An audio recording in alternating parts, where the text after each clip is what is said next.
I think so. I think it's actually technically pronounced macabre, but we've always said macabre. But I go by Mac. So Macabre. Macabre coming on, and then Destiny's going to jump on in a second as well. And we're going to be debating male student. I'm sorry, wait, male, female. How the fuck do you even call this? Like a fucking when a female teacher bangs a dude versus a male teacher bangs like a young chick. I guess that's the topic. So male teacher student relationships, yeah, depending on gender and sex. Yeah. yeah. So my position is that if the teacher is really hot, then it's a good thing. No, I mean, yeah, I guess. Why don't you just kick it off? Just let me know what led you to since you initiated this debate. What you disagree with me on, then we'll just go from there. Yeah. So, like I mentioned to you just before, I did a video, male dating and sex struggles. And during that video, I talked about like, my experience with pickup and red pill and whatnot. But during that video, I also looked into a lot of cases of male student and female teacher, relationships, or sorry, I should say relationships. And I kind of learned that a lot of preconceptions I had about it were really wrong, or like that I kind of like, I always had that feeling of like, it's like, oh, lucky kid, like, oh, where was she when I was, that age?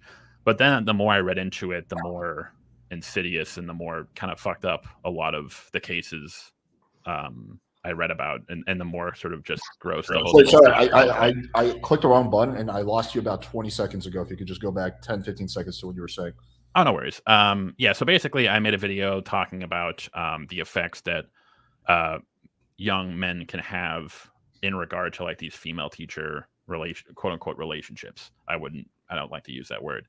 I caught a glimpse of one of your debates with, I think her name was Kaylee, where you kind of got into it. You were talking about how I think what you mentioned was that if a female student and a male teacher sleep together, you think the male teacher should lose his job, but also face a prison sentence. Whereas if it's the other way around, a female teacher and a male student, that the female teacher should lose her job, but she should not face jail time.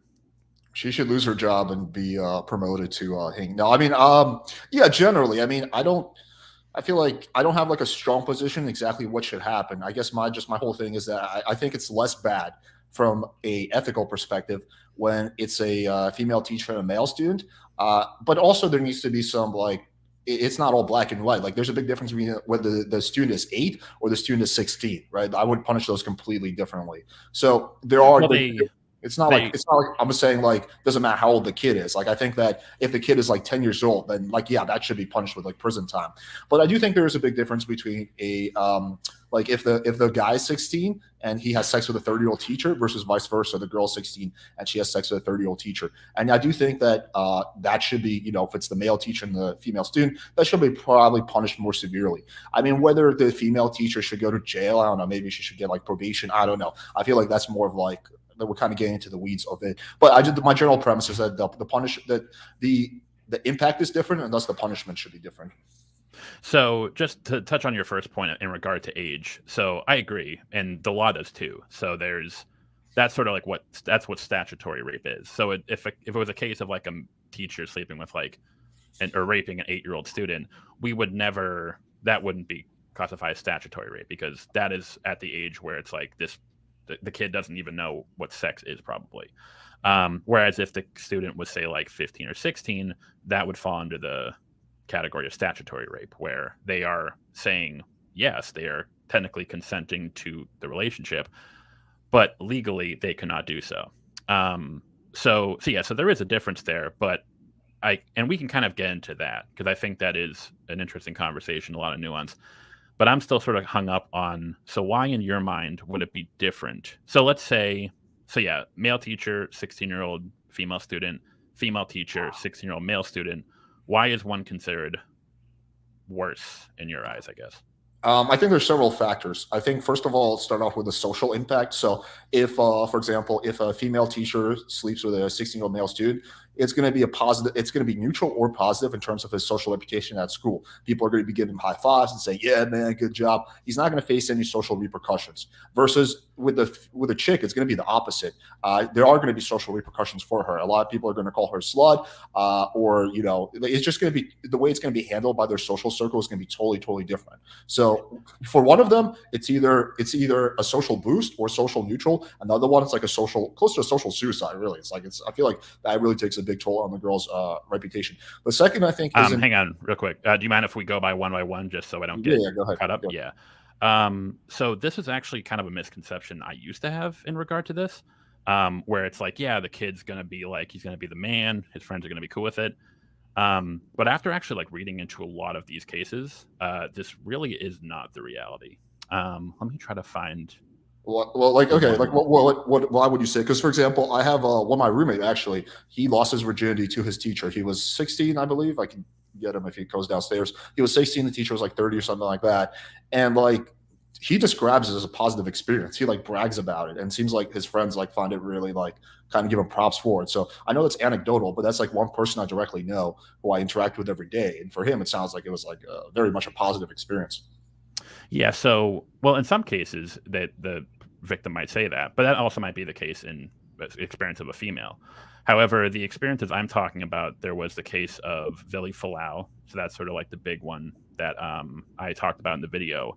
Can you tell me about that? Because I'm just not familiar with this specific case. Are you familiar with the Mary Kay Letourneau case? No, I'm not. Okay, so basically, it was a case of Vili Falau was her student. They had a relationship. It blew up. She ended up getting figured out, or it came out, the whole story.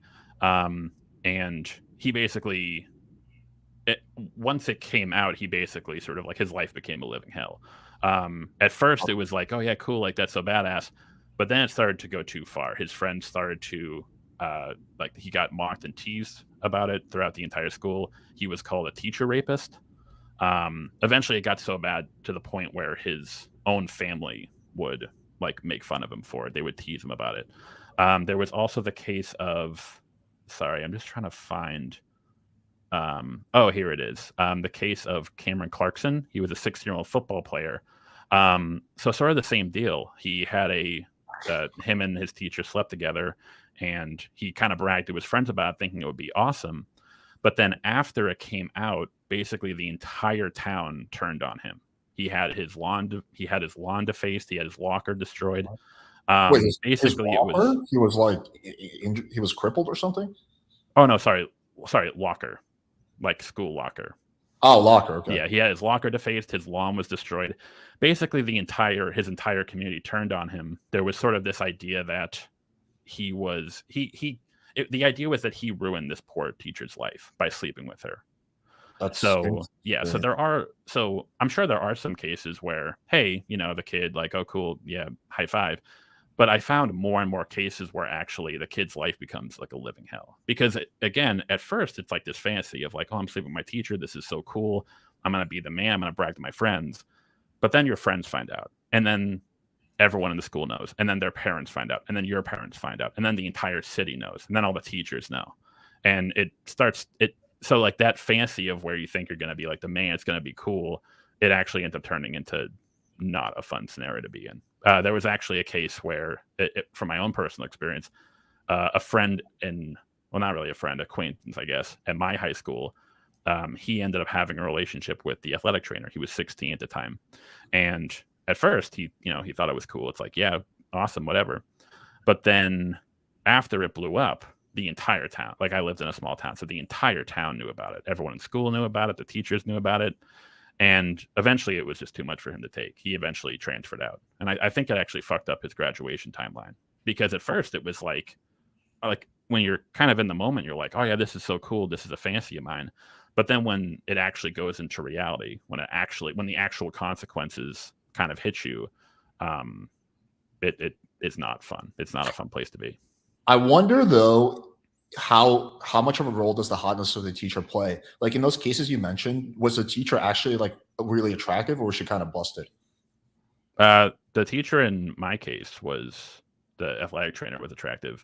Because I The feel like teacher, intuitively we think about it, like if the teacher's like really gross, then I can totally see how like everyone's gonna give him shit for it. Versus if like the teacher's like super hot, like I'm sure that can happen. The guys give him shit for it. I just think it's less likely. So I do think like the attractiveness of the teacher probably plays a role in how much like social repercussions you would have no, as a man. she was pretty attractive. The one of Cameron Clark who had his lawn defaced. I think Oh, that was actually. I think that was actually.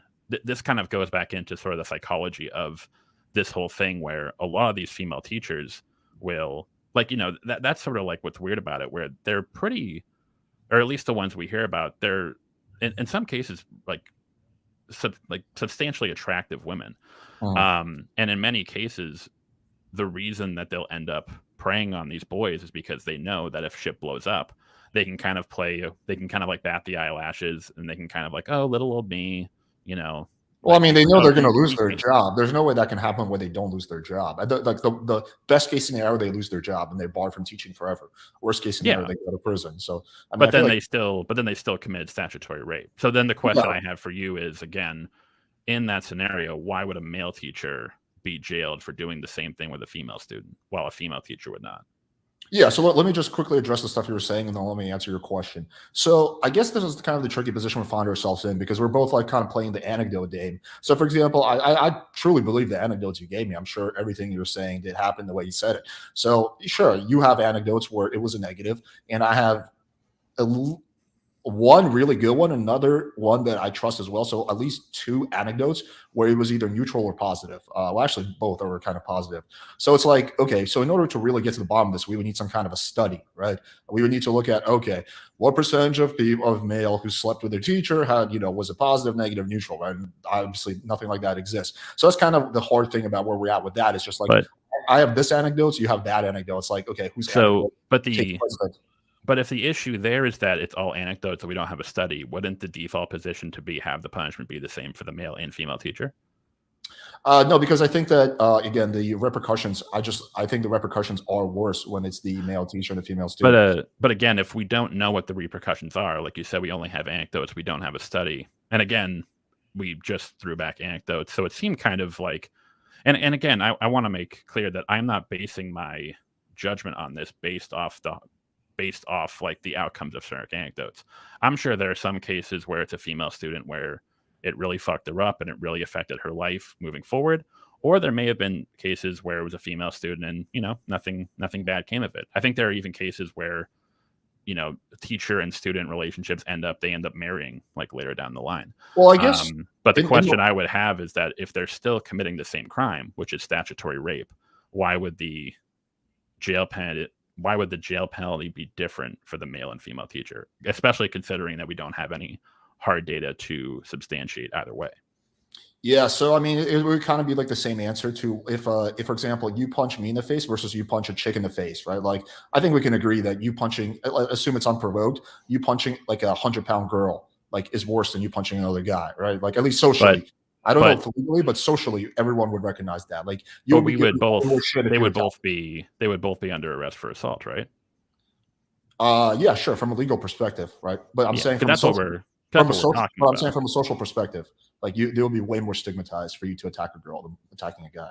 You would Yeah, agree but with we're that? talking about. I mean, we can talk about that aspect. I disagree because, like I said, the anecdotes that you know, of the research I've done, I've actually seen that, like, actually, this kind of does not.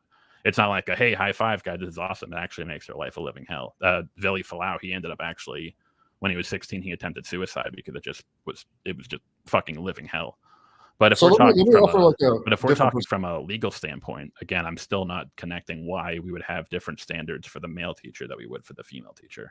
So let me offer then a different perspective. Typically, with like a lot of crimes, like violence, stuff like that, we have aggravating and mitigating factors, right? That could definitely strongly affect your punishment. So maybe then I would revise my position is that we consider the aggravating or mitigating circumstance with this. So if it seems like the student, just got a bunch of high fives from his friend, like, maybe that should result in less jail time compared to a student who became suicidal. And like, so then maybe it should be based on stuff like that. Like, what was the social impact for that student? I mean, we do that with like most crimes, right? Like, if you're drinking and driving, and let's say you just hit someone, and they're okay versus you hit someone, they're paralyzed, you're going to get a totally different punishment, even though the action was basically the same on your end. So I don't see. So then I would revise my position to say, okay, let's just consider aggravating and mitigating circumstance like we do with other crimes. So it regardless of the gender or sex of the teacher, it's about what is the social or physical or mental impact on the student, and that's how we should base the crime, or how Yeah, I how mean, we should base the I punishment. think that seems. I mean, if what you're saying is true, right? Again, that's not an issue I've closely studied, but if what you're saying is true, that for a lot amount of men, for a good percentage of men, if they have sex with their whatever female teacher, it actually has a negative, like substantial negative effect on their life. Like if that's true, if we're assuming that's the case, then yeah, that's like a huge part of my argument because I would just assume that's not the case based on all the anecdotes I have. But if that is a case, then it should be probably gender whatever blind. They should just look at aggravating and mitigating circumstances, i.e., the social and mental ramifications for the student. Yeah. So my stance is that regardless, the teacher is still putting the student in a situation where those outcomes may happen. So I think, and that teacher, particularly in a teaching position, the teacher should be looking at what's best for the student. I think a teacher sleeping with a student is not looking out for what's best for their student, and thus, regardless of the outcome. Well, actually, hang on, because I want to touch upon what you just said. So, regardless of the outcomes, if it's statutory rape, it's statutory rape. They should face the jail time for that crime, regardless of male or female. But to your point, there's a couple issues with what you said. So on one hand, we can have a student who's like, yeah, I slept with my teacher and it was great. I liked it. It was cool. And so like, okay, well that teacher, then it's not a big deal. Particularly for both women and men, but particularly in the cases of men that I've looked into, a lot of the effects of the relationship may not manifest until later. Like particularly when they come into adulthood or like college age and they're having, more relationships outside of that first relationship they had with their teacher. Because in many cases, this is probably whether male or female, this is their first introduction to sex and relationships or any sort of romance. So sometimes the effects won't manifest themselves until later down the line. So that kind of throws a wrench into that idea.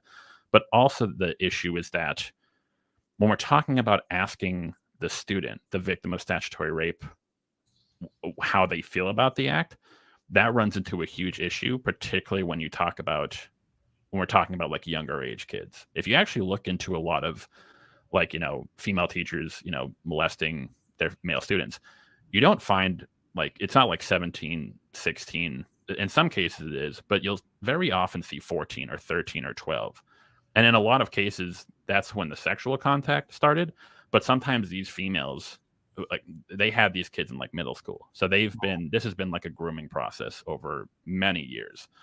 So the issue there is that, I mean, you can answer this, but like if I asked a 13-year-old boy who was molested by his female teacher, it's like, hey, are you okay? Like, are you okay with this? And he's like, yeah, it was fun. I liked it. It was hot. I loved it. I want to do it again. We probably wouldn't want to use that as a barometer to determine her punishment, right? No, I think that should play a role. I'm just not a fan of like going really hard on punishing victimless crimes. So, like in my friend's example, like in my friend's story, that was a victimless crime. He was happy, the teacher was happy, no one suffered. So, like in that case, if I was prosecuting that case, yeah, I'd probably take away her license. That's breaking the teacher or whatever ethical code. But I'm not a fan of sending that chick to jail for 5 or 10 years for a victimless crime. I see that almost like, again, like kind of like doing drugs or something like that. Like it's like you might be hurting yourself, but that's like it's a victimless crime. There's no other victim. So that's why I think there is a massive difference between whether there's a victim and there's not a victim. That's basically, is a positive or negative experience for that person? I mean, we would look at this with like most things, like in most cases, like we do consider, the impact that this had on the person. Like that's pretty much like most crimes. Like if you and I get into a fight and I punch you and it has like a really bad effect on your life, like let's say you get brain damage, or let's just say it just has a really traumatic mental effect and you can't hold down a job, like I will get a bigger punishment than if it's just like, yeah, whatever, bro. I mean, we just got into a fun fight, whatever. I don't really care that much about it. And like maybe later on you would change your mind, but that is possible. You can change your mind with anything. I mean, this happens with consent. Like a girl can have sex with a guy, it can be totally consensual, and then 5 years later she changes her mind based on the experience. But we're not going to go back in and punish that person more severely because 5 years later that person changed their mind. Like the difference here is we're dealing with minors. So if a 13-year-old boy is molested by his female teacher and he's like, yeah, it was fun, it was awesome, and then 5 years later he's like, yeah, that actually really fucked me up. I didn't realize it at the time, but it was like it really fucked me up. I'm having trouble in relationships. I'm dealing with anxiety and depression, which a lot of these young men do. We can't like go back and put that woman. Can we like then like revisit it and retroactively put that woman in jail longer because of the effects that came out later on? I think legally that wouldn't be possible because of double jeopardy. But I mean, exactly. I'm not saying that. I think like if the kid is 13, she should go to jail. Like I'm not talking about those cases. I'm talking about more. I think it should probably be like a sliding scale. I mean, like if you think about intuitive. Oh wait, let me get Destiny on. Yo, Destiny, we were just talking about that time you had sex with your teacher. Can you tell that story again? Well, it was really fucking awkward because I wouldn't find out until 15 years later that teacher was your mom. So. Dude. But sorry, hi Destiny. Sorry, just to dive back into it. So just with that example though, so in that example, if the kid's like 13 or 14 and he still says like, yeah, like it was cool, I liked it, I knew what I was doing, and I want to do it again, why would that woman go to jail in that case? Based on your view of let's actually bring Destiny to the mix and kind of fill him in, and then I'll answer that question. Because have you been watching this, or are you just coming in now? I'm just coming in now.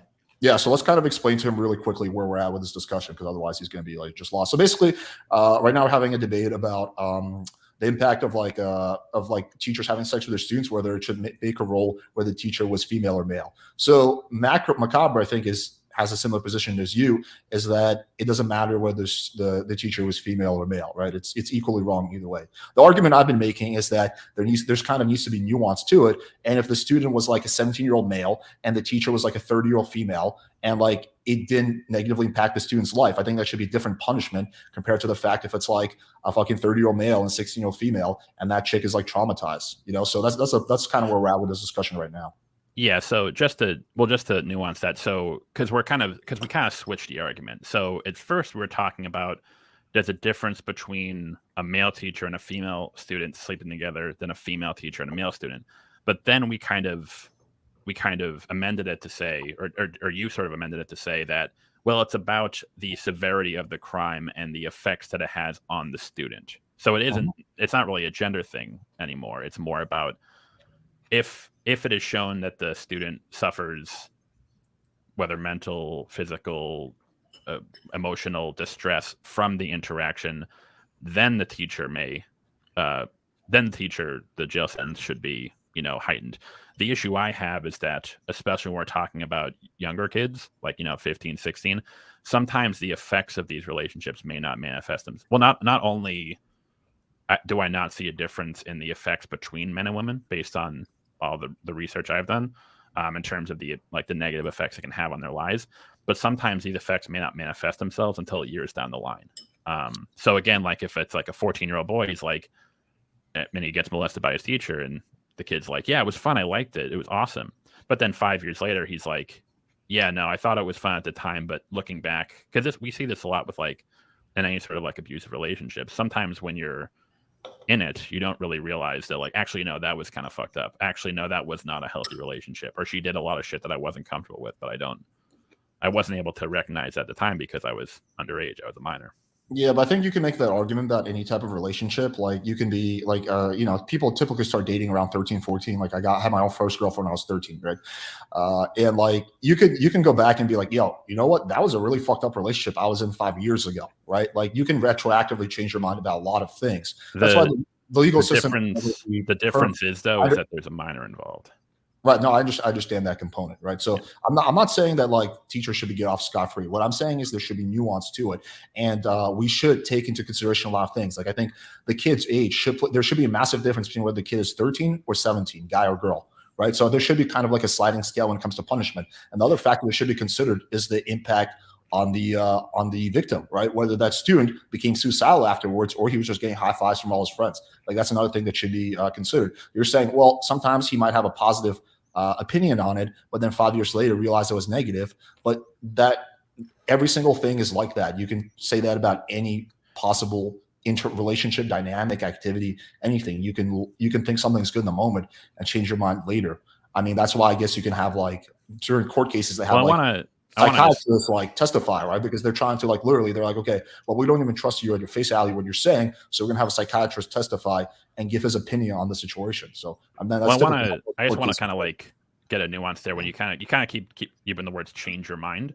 This isn't really what I'm talking about. What I'm talking about is if like a 15-year-old boy has like sex with his teacher, if he gets molested by her, and then 5 years later he starts to, it's not that he's changing his mind. It's that he's realizing, oh shit, this relationship did kind of fuck me up in ways, and it did affect my views on intimacy and relationships and romance. So I don't think changing your mind in that regard, because that almost makes it sound like you're like, oh, it's different now.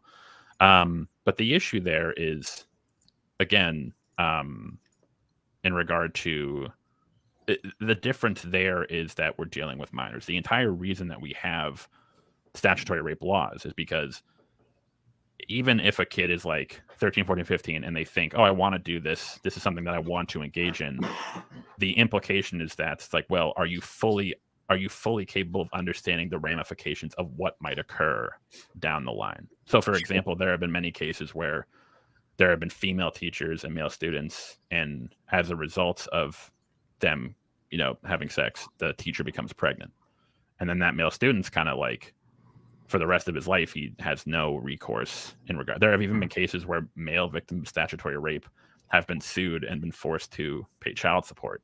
Wait, isn't that an argument then against all minor boys having sex? In terms of the boys in general? Yeah.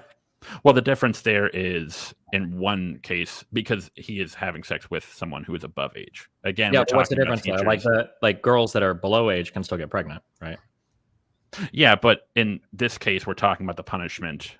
We're talking about the punishment that should be dealt out to the individual. So the teacher, in this case, again, you would hope. Yeah, but it sounds like can't you get, if the standard here for informed consent is you can have sex with a person, but you can't actually when you're a minor because you're not informed of all the potential negative outcomes like child support or somebody getting pregnant. Wouldn't that make it equally immoral for a 16-year-old boy to have sex with a 16-year-old girl?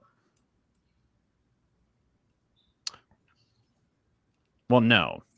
Well, because she could still get pregnant and then sue him later for child support and all that too, right? Well, it could be equally as devastating for the victim. But I think the difference here would be in the case of what would the punishment be for the adult in this scenario. Okay, let me ask you like this. Okay, do you think that, for example, all right, let me start off with a really basic question. You would agree that whether the kid is 13 or 17 should affect the punishment that the teacher gets, right? In terms of statutory rape? In terms of how many years they go in jail for. So meaning someone who has sex with a 12-year-old kid should go to jail much longer than someone who has sex with a 17-year-old kid. Would you agree with that? Yeah, I think that's fair. Okay, cool. So then the second thing is, would you agree that, for example, if that person who, the kid or the student or whatever who has sex with a teacher, if he has a very visible negative effect, like he becomes suicidal, he becomes depressed, he gets made fun of, and that can be like proven, that should have a harder punishment than if the kid has a positive effect where everyone's just giving high fives. Would you agree that the punishment should be at least somewhat different? Well, it depends on when those symptoms are manifesting themselves, right? Well, we're assuming like within several months of the crime. Well, that's sort of the issue where in many cases with a lot of these boys, they don't really sort of like realize it until these issues don't really manifest until much later. I mean, okay, not even a couple months, but even like years down the line. Okay, so but then the issue there I would have is, and maybe we move past this point, but then what I would sort of, to go back to your original point in regard to male teachers and female students, does that hold true for those cases? Like, so if a male teacher fucks like a 15-year-old female student and she gets slut shamed and she becomes depressed and suicidal, that would be different. Or if there was a case where the male teacher fucked the female student and she didn't seem to exhibit any sort of negative effects and she saw it as a positive experience, do you think that male teacher should still face a harsher punishment than if the sexes were reversed? Well, no, I think that to me, it's more about the impact. It's less about, so the thing is that I'm just taking what you said at face value earlier, which is that often when a male student has sex with a teacher, that's a negative impact on his life. So I'm just assuming that's true based on you saying that. That's not what was my impression based on all the anecdotes I had before that. So that if that is the case, then gender shouldn't really matter. It should just be about the impact on the student that it has. So Okay. I don't think it should really matter then what the gender is if what you're saying is true. I just, before going into this debate, I didn't assume that was the case.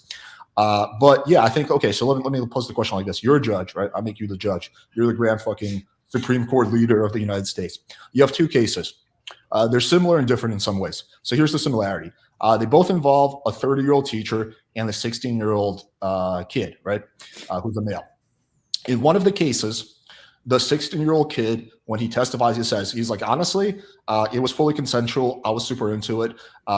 She like, and honestly, it hasn't affected my life at all. I'm actually happy it happened. Versus the other one, the kid breaks down saying, I'm suicidal now. I can't go back to school. My social life is over. You would still give those both teachers the same punishment?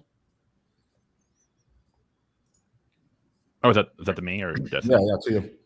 Oh, well, hang on. Well, in that case, was the student, because the implications that the student was that enthusiastic with the relationship at first, but then the effects came afterwards.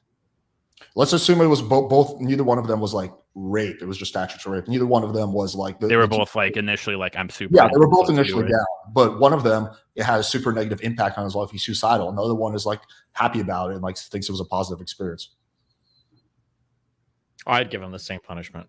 Yeah, I'd probably stick with that, because the issue there is that, because I think the issue when we're talking about, the effects that might come later, or like if we're talking about like if they're a 13-year-old and like, because again, like I think you agree that like, well, if they're younger, but if the kid's like 13 and he still thinks it was awesome, why should that be a harsher punishment?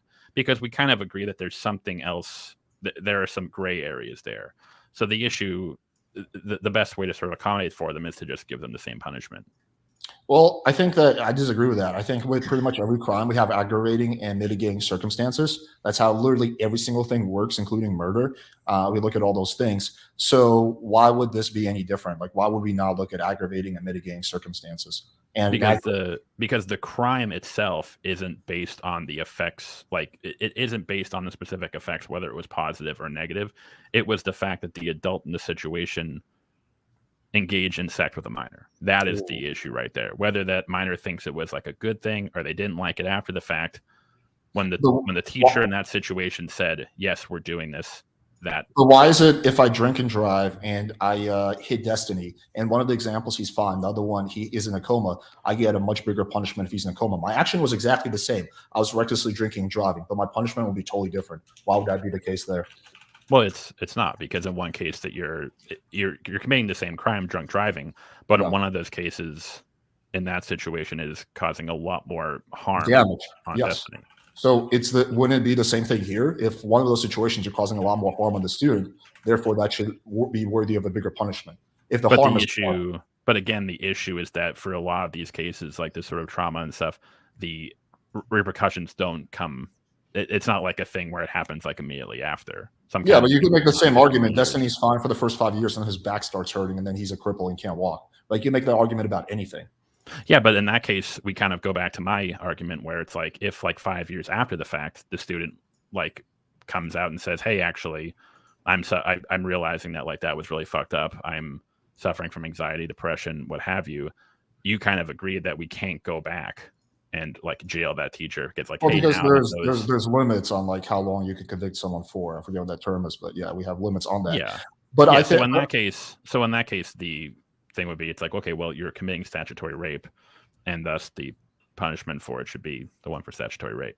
I just don't see why statutory rape would be treated differently than like every single other crime where we consider aggravating and mitigating circumstances. That's here's a better. I think this is a better, because we're kind of going to the. Wait, can I give you? Sorry, can I just give you right here, just real quick, just because maybe we can kind of clear it up with this one.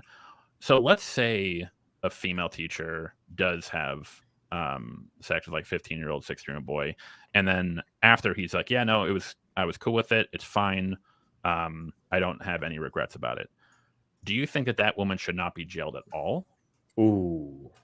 big I think she question. should not be jailed at all. I mean, that's a tough question. So give me the example again. So he's 16. He's totally cool with it, and then that's basically it. That's what I'm seeing as a judge. Yeah.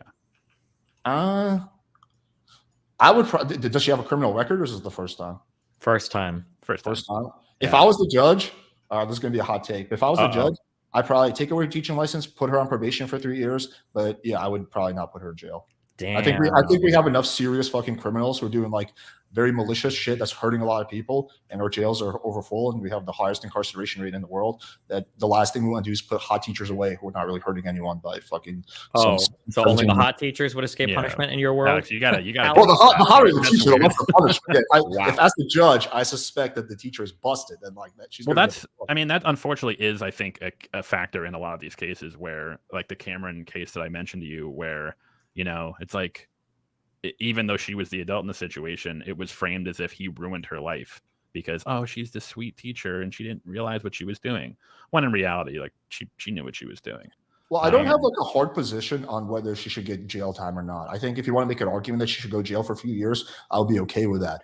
The only point I'm making is that I think the punishment should be different. I think we should take into account the victim impact like we do with every single other crime when deciding on the sentence. I don't think that let's just assume the age is the same. A 16-year-old male student and a 30-year-old female teacher. The dude is like super happy about. He's like, yeah, I fucking loved it. Like kind of like my friend is talking about.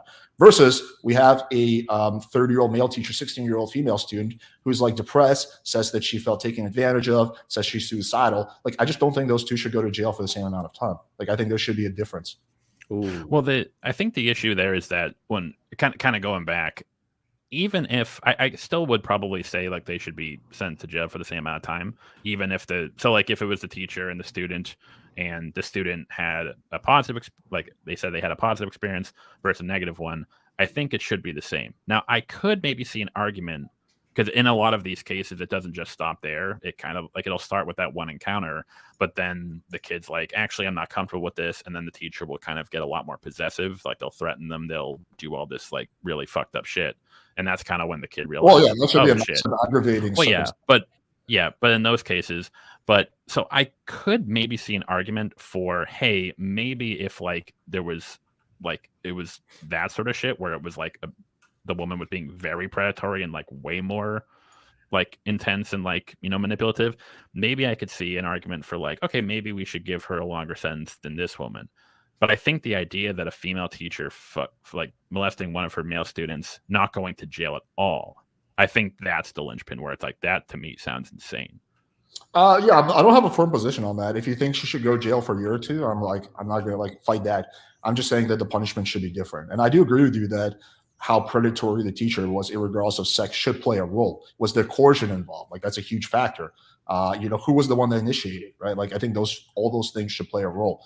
Well, no, hang on. I would just say like, wait. Let me make this last point. We were talking about earlier about like someone who, for example, is happy with the experience later, and then 5 years later says it was negative. I mean, would you then say that if, for example, I have sex with a girl and she gets called to court, she's like, no, it was purely consensual, I was fully into it, and then 10 years later she's like, oh, actually, it felt like rape to me, that'll be worthy of like putting me away for rape? Or like, do we just take people at their world generally? Like when someone says something, we just generally, unless the psychiatrist like testified this person is like, not thinking rationally, assuming that's not the case, like this person is thinking rationally, we generally, like when people testify, take them at their word. We don't just assume, well, 5 years later, they might change their mind.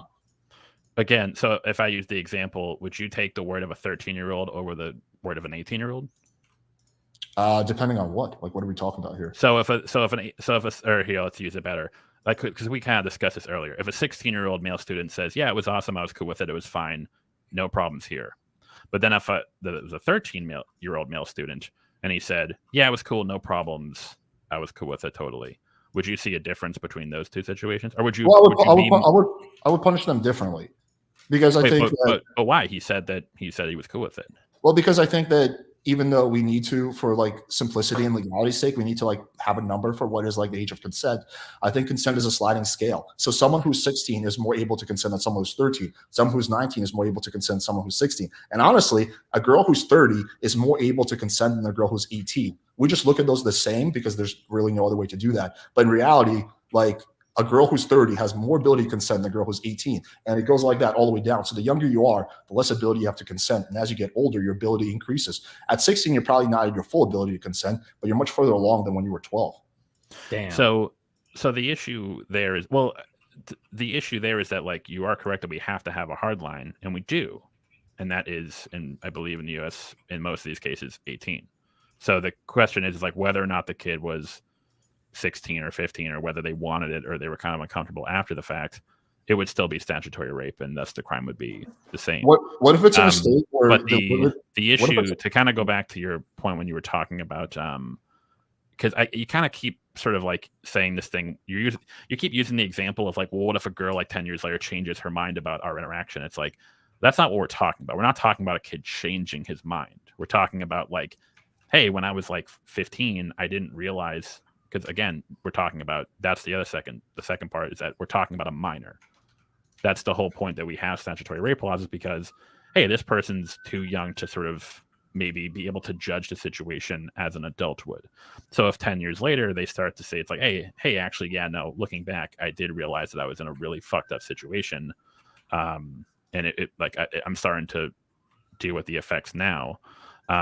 That's not them changing their mind in regard to it. Well, if the kid is testifying and saying, hey, this was a good thing, and then 5 years later he says, no, it was a bad thing, then he is changing his mind. Well, no, because again, we're talking with minors. That's the entire point. Is if when we're talking about, that's the entire reason. Like when I asked you about, well, what if you asked a 13-year-old? It's like, well, the reason you're saying is because you understand that a 13-year-old compared to like a 20-year-old, a 13-year-old has less of the ability to sort of gauge the situation objectively. Right. So, but also a 13-year-old compared to a 17-year-old, also there's a difference there. Like you become mature every year that you get older. I mean, okay, if you have let's say you have a different case. It's not a teacher and Steve, it's just two people.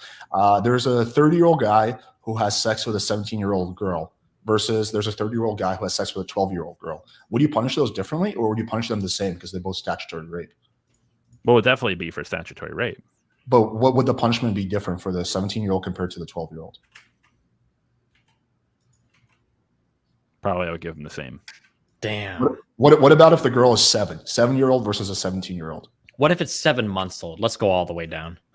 Well, I think statutory rape laws stop at around. I think below like 12 years old, it becomes forcible rape, because at that point, then the call is, instead of like, so the kind of what you're talking about, the sliding scale. It's not so much like the sliding scale. They're almost like pockets where it's 18 and above. It's like 17 to like, I think like 13, and then below 13 is considered just straight up forcible rape, because at that point it's to the point where we're talking about kids who like haven't even gone through puberty yet, probably don't even know what sex is. Yeah, I think there should definitely be and with the kind of, that is what happens. There will be a different punishment, generally speaking, between a 13-year-old and 17-year-old. We will also look at the age of the guy. If the guy's like 22 and he's just slightly outside that window, we will typically punish that guy less than the guy who's 45, right? So we do typically take those nuances into consideration when judges. Yeah, generally speaking, yeah. When judges make a ruling, from what I've seen. But in the case of like, so if a 22-year-old fucked a 15-year-old versus a 30-year-old fucking a 15-year-old, would the 30-year-old get a higher sentence? I don't know about, because I don't think so in that case. But I think we definitely. But if the dude is like 21 and he's technically committing statutory rape, but he's just like within like a reasonable window, versus a guy who's 40, who's like, we just kind of assume he's a predator, which he is. They would get a different sentence. I don't know specifically about 30-year-old versus a 60-year-old, but I do know that if he's just outside that window, even though it's both statutory rape, the punishment will be different. And we do take into account the age of the girl. If she was like 17 years old, or 17 and a half, we would punish that differently than a girl who's like 13. I'm saying they're both wrong, and the guy should be like, yeah, like you should not fuck anyone under 18. But I generally speaking, within the justice system, we do take into account all these factors. And I don't think I think the big issue, or like we kind of already went over it, but I think the issue is that we may agree that in some cases there may be sort of like a sliding scale in regard to like other factors. But I think, to just kind of touch back upon it, I think the idea of like a female teacher not facing any, because at the beginning, again, we kind of moved past it, so I'll just touch upon it briefly, but like it seemed like you were saying that like a male teacher and a female student was like inherently worse than a female teacher and a male student. Because I was assuming that there is a big difference in terms of the impact, but I'm just changing my position if what you're saying is true, that the effects are largely the same. Yeah. So again, since we've kind of resolved that, yeah, I think the issue, I can't see it like situations where it would be sort of like a sliding scale, but I think the difference is like my base, like sort of like my floor for it is different, where I would say a female teacher, even if the kid was like, yeah, it was cool, I liked it, I'm cool, would still face jail time for statutory rape as like a minimum. And then it could go higher depending on the sentence based off of how many times they do it, what other things were involved. But the base would be, it's like, yeah, I still think she should face jail time. What about in a situation where the like, just let's forget about a teacher thing and just take a look at just like regular relationships. What if in a situation where the girl lies to the guy? So he thought that she was 18, but she really was 16. Do you think the punishment should be the same if compared to a situation where he knew that she was 16? I actually have to look into statutory rape laws because I think that's actually one of the most. Well, just your personal opinion. Just as a super minor, super quick legal aside, a statutory offense means that you do not need mens rea for the actual offense itself. Mm-hmm. Meaning that, like, if you go to fuck a prostitute and she shows you an ID and the ID says that she's 22 years old, and then you have sex with her, and it comes out that she was a minor, it's a statutory offense. It doesn't matter if you knew or not. You're still fully liable for the. Yeah. But I think that's wrong. Like, I think that should play a role.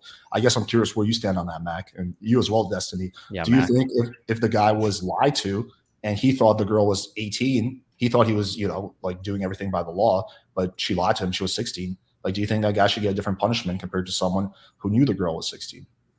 So I think, well, in the first case, obviously it doesn't apply to the teacher because obviously the teacher knows. No, I'm just moving past that onto this. I know that has been sort of like a controversial aspect of statutory laws, of where it's like if a guy's at a bar and a girl's there and they go home and fuck, and then later it finds out, hey, she was actually like 17, she had a fake ID.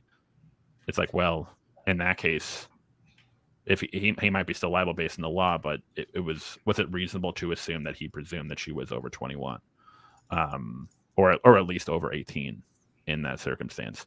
I'm not a fan of that. I think in those cases there should be leeway if it's proven that like the guy did not know, or he at least had, what's what I'm looking for, reasonable suggestion to believe that she would be overage. Okay, that's my position as well. Where do you stand on that, Destiny? Well, we can back up a bit. I disagree with all of you on this whole combo. Go right ahead, my man. I think the penalty should be the same regardless of the outcome of the child, and I don't think whether they're 17 or 13 should matter. Damn. Is that really your position, or are you just being contrarian? No, that's my position. Yeah. Well, I think that kind of is. I mean, obviously, it depends on. Obviously, judges in different circumstances might make different rulings, but I think the law as it is that case where it goes from 17 to 13, it would be considered a statutory offense, whereas anything under 13 would automatically be considered forcible rape. So the crime they would be charged with the same crime. Depending on what the punishment would be, I guess, at the discretion of the judge. They would be charged with the same crime, but the punishment generally would be different. Judges get a lot of discretion. There's like sentencing guidelines, so it'll be like 2 to 8 years. And a lot of that, the judge will be like, well, this kind of makes sense to me. I'll give him 2 years. But a lot of that is like, just depends on like what the judge thinks about the case. So there'll be like minimal sentencing, but like after that, the judge has a lot of leeway. And there will generally be like differences in punishment between whether the girl's 13 and 17.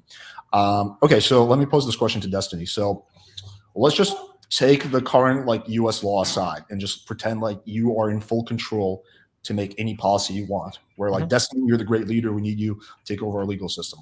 So you have 2 cases as a judge. One is 30-year-old man and a 17-and-a-half-year-old woman, and the other one is a 7-year-old girl. You'd give them the same punishment? Yeah, but I thought we were talking about teachers. Okay, let me rephrase it. So teacher, one is a 17-and-a-half-year-old girl, one is a 7-year-old girl. You'd give them the same punishment? I think they'd be charged with the same crime. They'd probably get sentenced a little bit differently, but they're in my eyes, they're committing the same crime. Yeah. But what would you're the judge. You get to make any punishment you want. Would you give them the same punishment? I might make up a different age bucket for the person that did the higher sex crime for the one that fucked the lower age person. But it'd be roughly equivalent. And that's I think kind of what we have in currently. When you say roughly equivalent, like what do you mean? Like you're talking about it's like she might get like 3 less months. So you generally, I think that the issue with the crimes here is we're looking at weird things. One is we're looking at the age of the person, which I don't think is relevant. And two, we're looking at the outcomes of the person, which I also don't think is relevant. I think the issue with a teacher having sex with a kid is that the kid doesn't really have the ability to consent or not consent because the kid doesn't know if there's ramifications for refusing a sexual advance. So the issue is that the chances are, I'll be really edgy, there can probably be some forms of a 25-year-old teacher messing around with a 13-year-old or a 17-year-old or whatever student, and it doesn't end up bad for anybody. The kid just does their fucking thing. It's whatever. A 25-year-old lady blows a 13-year-old student. It's weird or whatever, but the student doesn't get traumatized or whatever. But the problem isn't whether or not the outcome is bad. The problem is that at the time the student is being propositioned by the teacher, the student doesn't know what ramifications there are if the student says no. And I think that's what always makes it wrong, even if everybody likes it, even if everybody wants it, even if it's completely on the up and up. I think that's the issue. Yeah. What if the student is 18 but he's still a student, right? Because typically a lot of people, like I finished high school when I was 18. Yeah, so. even if he was 18, that's why I said I don't think the age matters. It's not about the age. It's like the same thing with it. Like teacher student is the same thing as employee employer, in my opinion. So really, you give an 18-year-old. So a teacher has sex with an 18-year-old student compared to a 7-year-old student. You give them roughly the same punishment. Yeah. You're a teacher. You're supposed to be there to guide and help students. There's not supposed to be offers of sex on the table. It can fuck with a person's mind a lot. And even if it doesn't, the student doesn't know if he does or doesn't fuck a teacher, if he's going to be like getting grades deducted, if it's going to like come out in some kind of like permanent record, if there's going to be like weird treatment down the line. Yeah, that's the crime. The issue isn't like we can have like a separate crime for like fucking minors, but that's a different thing than using a position of power over somebody to have sex with them, I think, which is more insidious. Yeah. And Alex, just to go back, because that was the thing I wanted to mention, because it kind of goes along with what Destiny was saying. You kind of mentioned, Alex, that you think that you should take into account who approached who or who propositioned who initially. More just like whether there was coercion involved. I guess that was my larger point. Okay, well, no, because either way, the female teacher goes to a 15-year-old boy. It's like, hey, do you want to fuck? And he says yes.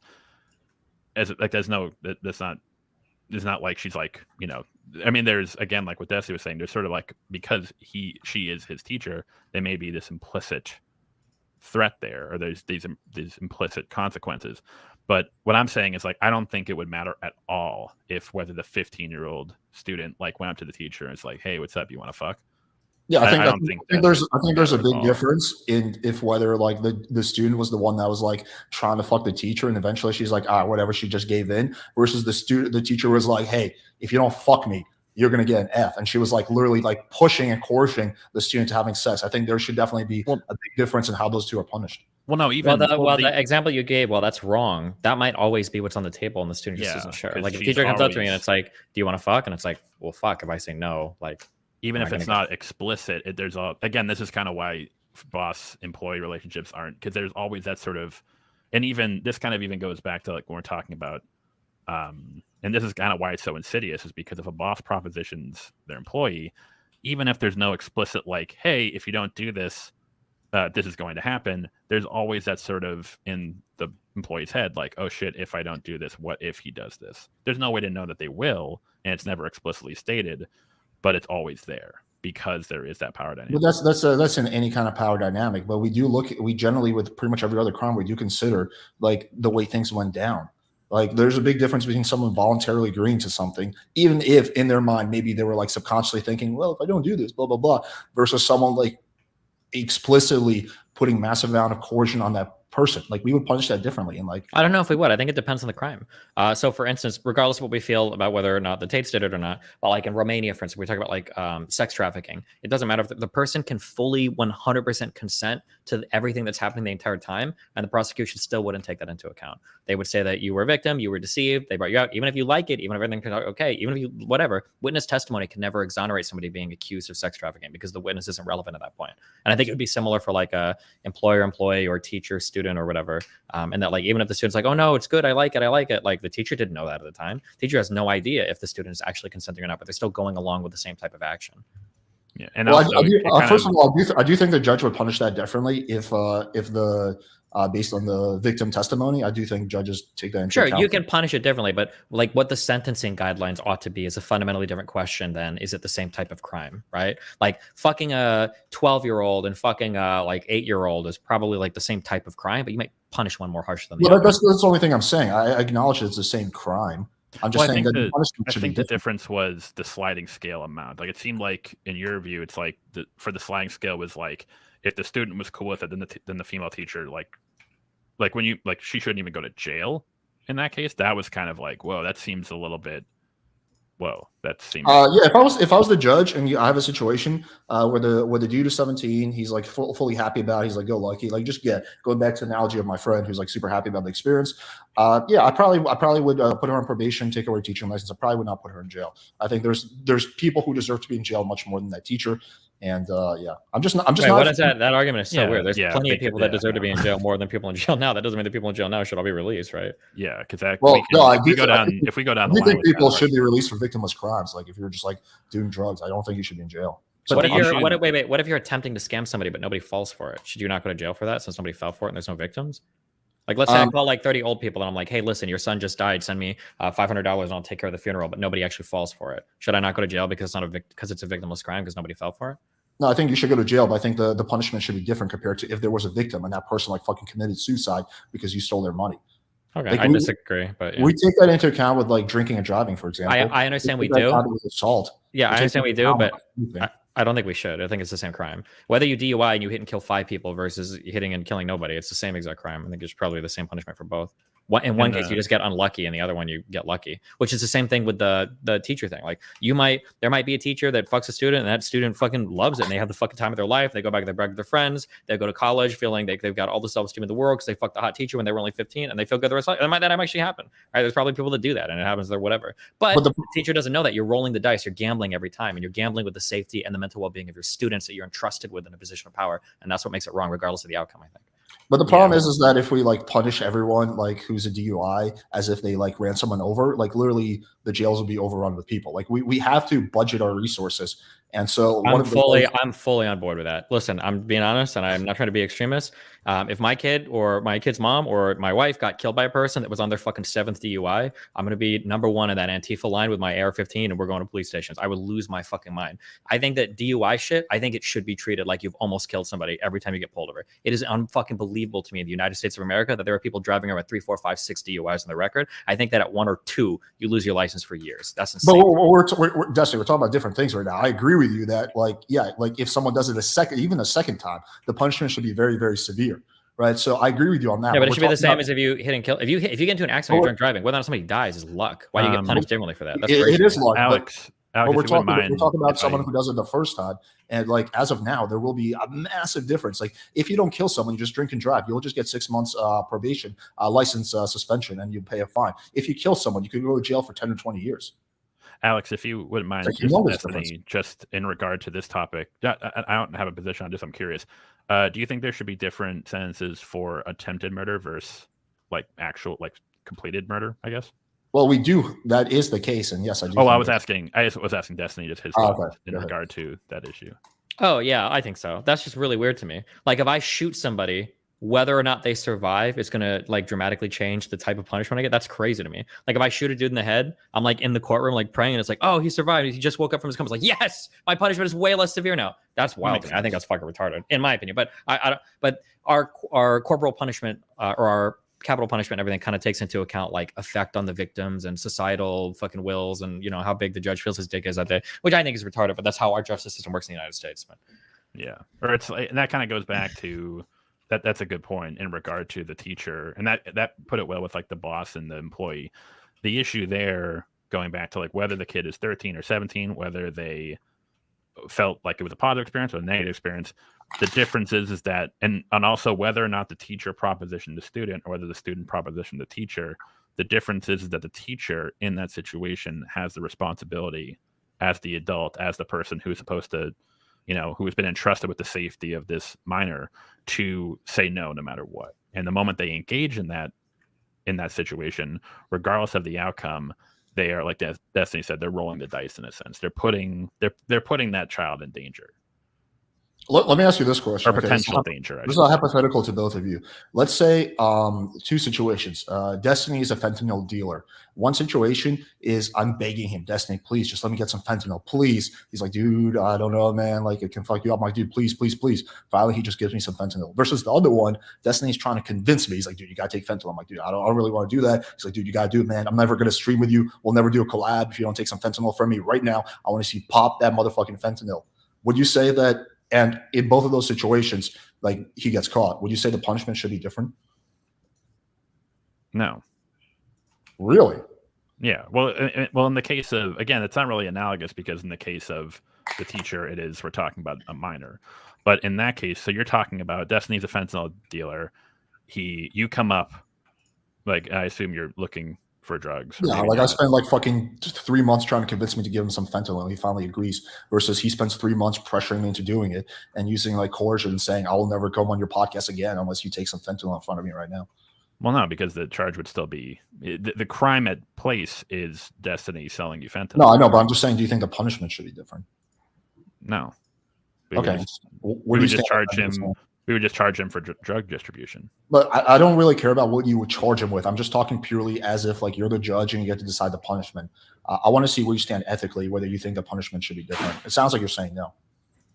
Like, yeah, because again, someone who's selling fentanyl isn't like, I don't think that they are absent of the thought that like, hey, I guess we're not talking about people dying, but like they know what they know what fentanyl does. They know what the repercussions might be, whether the fentanyl that they give out kills, whether the people that they give it to, the 10 people they give it to, 100 people, they all overdose and all die. Let me rephrase the analogy then.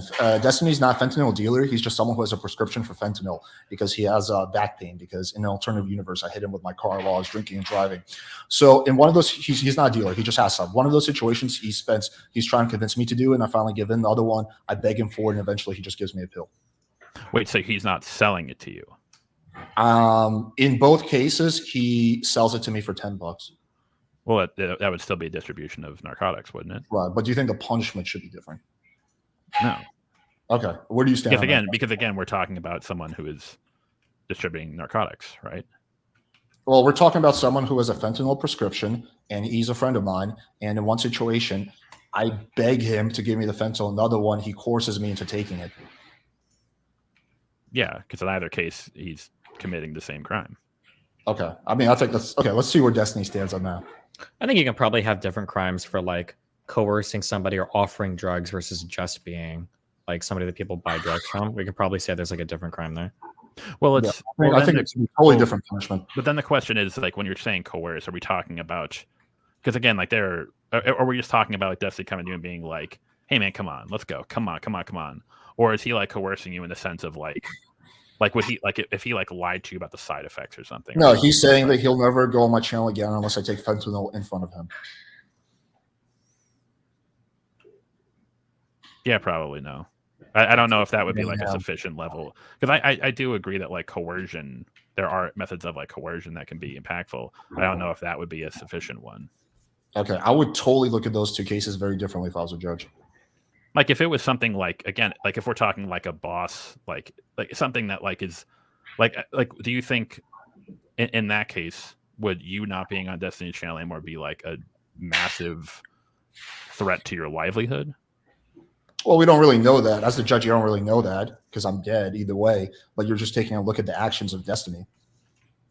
Yeah, I don't know if that would count as like a sufficient level of coercion to change dissent. I think there could be levels of coercion that could change it, but that one in particular, I don't think would be. If you're just trying to go with someone like, come on, man, come on. Okay, okay. Let me give you another analogy. Maybe this one would be better. You're hosting a party, right? And there's a girl at a party that you like. You guys are both over 21. In one situation is like you're trying to get the girl drunk. So you're like, come on, do another shot. There's like witness testimonies that you spend the whole night like pressuring her into drinking, saying, oh, come on, you're such a loser if you don't drink, blah, blah, blah, blah, blah.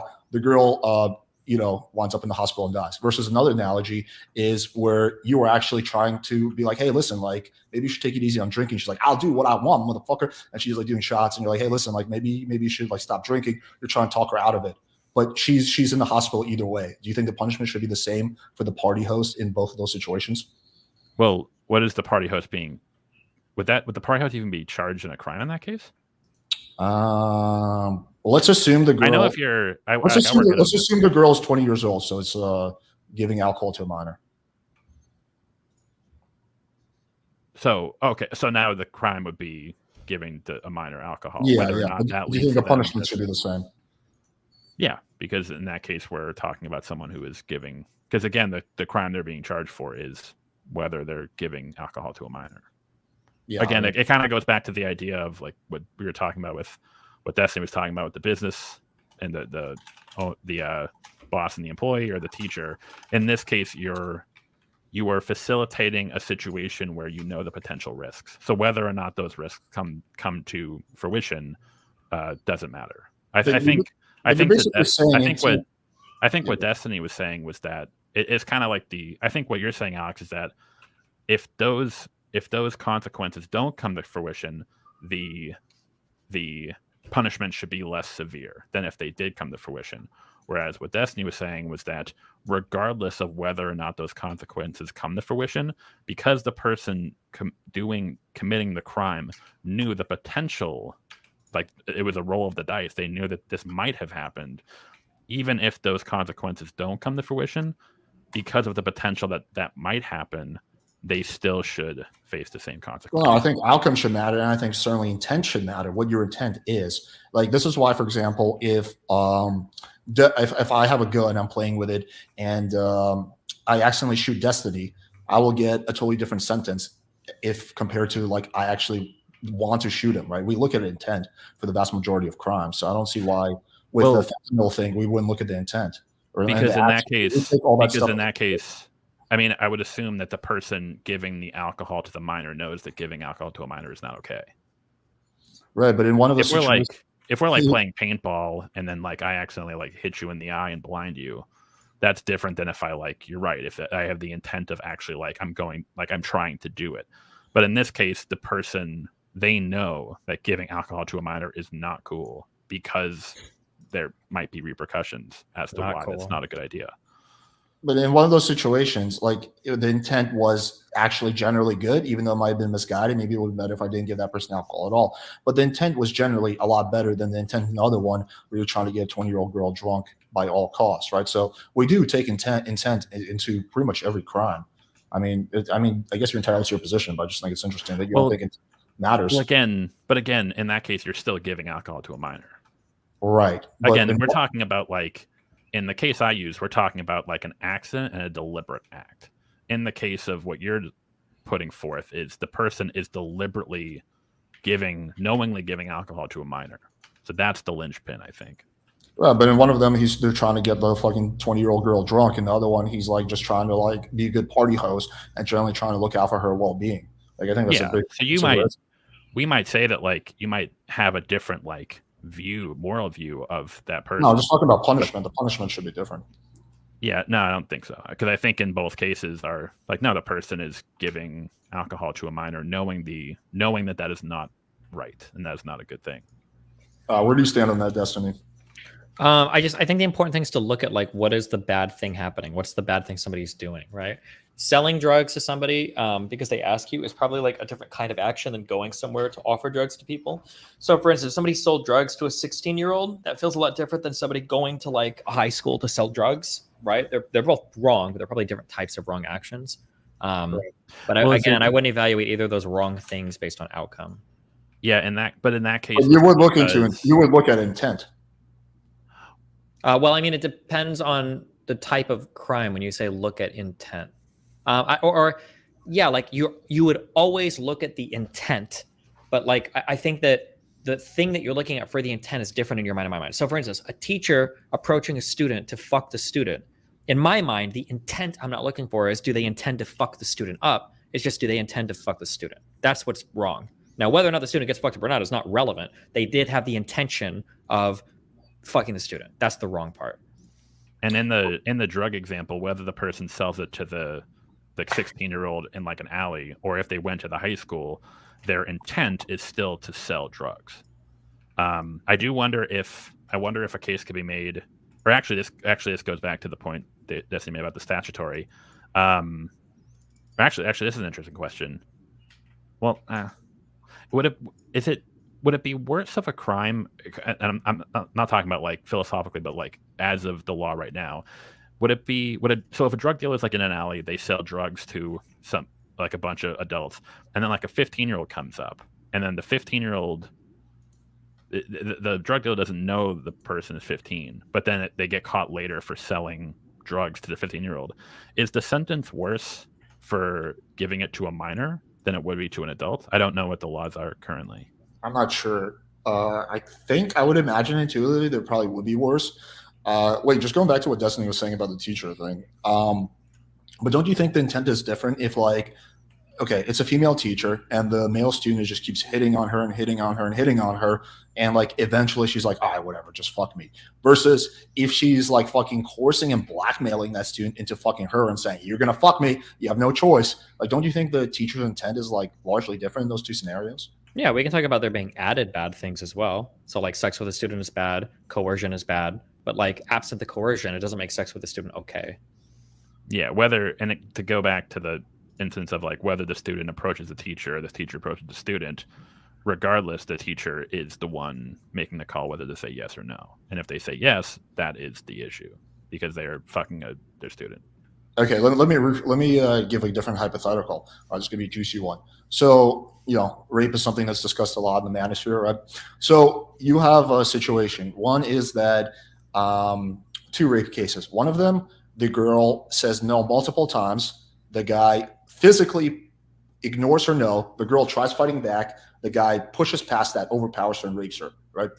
Another situation is where the girl, as they're going back to the guy's place, she loosely says, oh, just so you know, we're not having sex tonight. And then she doesn't say anything. So she doesn't enthusiastically consent, but she doesn't say no. And the guy thinks that the girl's just playing, having fun, and it's just going along with it, versus the girl is in like a state of terror and she emotionally shut down. They're both rape cases, right? But don't you think would you say the punishment should be different in those two cases for the guy? Yeah, I'd say for the one guy, he probably shouldn't deserve a punishment at all, right? Yeah, so there's a big difference there. The issue is that, and this is kind of where we're going to get sort of like into, this is a controversial topic. Alex, I think you talk about it, Destiny too, where the difference there is that if a teacher fucks their student, whether the student came up to them or the teacher approached them, whatever, the teacher knows that doing that act is wrong. In the case of the drug dealer, whether the person comes to the drug dealer or the drug dealer goes to a school or someplace to sell drugs, the drug dealer knows that what they are doing is wrong. The difference here is that the person who is like holding the woman down, like, no, please. Obviously, that person knows. Okay, this person knows that what I am doing is wrong. This is not okay. But then it gets into the gray area of, or if you're not getting affirmative consent, does the person the question is the person knowingly taking advantage of that and they're kind of playing dumb, like, oh, I didn't realize, or is the person genuinely? Well, here's like, we can think of like a better analogy, okay? You're at a party, girl's at a party, you were flirting with her earlier, and then girl falls asleep on the couch. And you're like, fuck it, let's roll the dice. You start fucking the girl, she wakes up. In one world, she's actually super into it, she's super happy. And she's like, hell yeah, this is great. In the other world, she's like, bro, you're raping me, get the fuck off me. Would you treat these two cases the same or differently? The same, personally. Or for Alex? Differently. Okay, they'd be the exact same because the guy's committing the same act. He doesn't know if the woman is consenting to sleep or not. In one case, he just gets lucky and she is. That's the same thing with the teacher thing. It is fully possible. I admit this as a horny as fuck male. There are plenty of teachers when I was 16, 17 that I could have fucked and gotten propositioned by, and my life would be totally fine for it. No problem whatsoever. I'm sure there's a lot of guys that feel the same. But there's probably some males where they wouldn't feel okay with that. And there'd be a lot of potential problems, not even down the road, but just directly in school as a result of that. But the thing is, the teacher can never know when they make the proposition, so the proposition is always wrong. Just like fucking the sleeping girl on the couch, whether or not she ends up waking up and liking it or not. Well, I just want to be clear. I think it's wrong, but I think that the punishment should be different based on the impact this had on the person. And you're right that it's a matter of luck, but sometimes I feel like the impact has to be considered. Why consider the impact? Why does it matter? Well, because if in one situation it's a victimless crime where the girl's like, no, like I really want him to fuck me, and the other one, the girl's like life is ruined. Like I do think that should you like have a different like. I'm just not a Why fan does of like. why does a victim should speeding be legal because there's no victim? Well, I think there should be a massive difference. Well, again, like I said, I think it's wrong either way, but I think Well, there sure, should but be a you keep massive saying victim difference is if crime you because like speed and you DUI hit is someone. You speed and you hit someone versus you speed and you don't hit anyone, right? yeah, but like I- what about DUI? Should that be a crime? Because DUI is victimless. Nobody's getting hurt. No, I think it should be a crime either way. But I think if you kill someone, that should be you should go to jail for much longer. Well, Alex, So I'm saying it's a crime either way, but the impact should be considered. if we use Destiny's example, I almost wonder if that hurts your argument, because if you're arguing that intent matters, in the case of the man fucking the drunk passed out chick on the couch, whether she wakes up and likes it or doesn't, his initial intent was to fuck a passed out chick, right?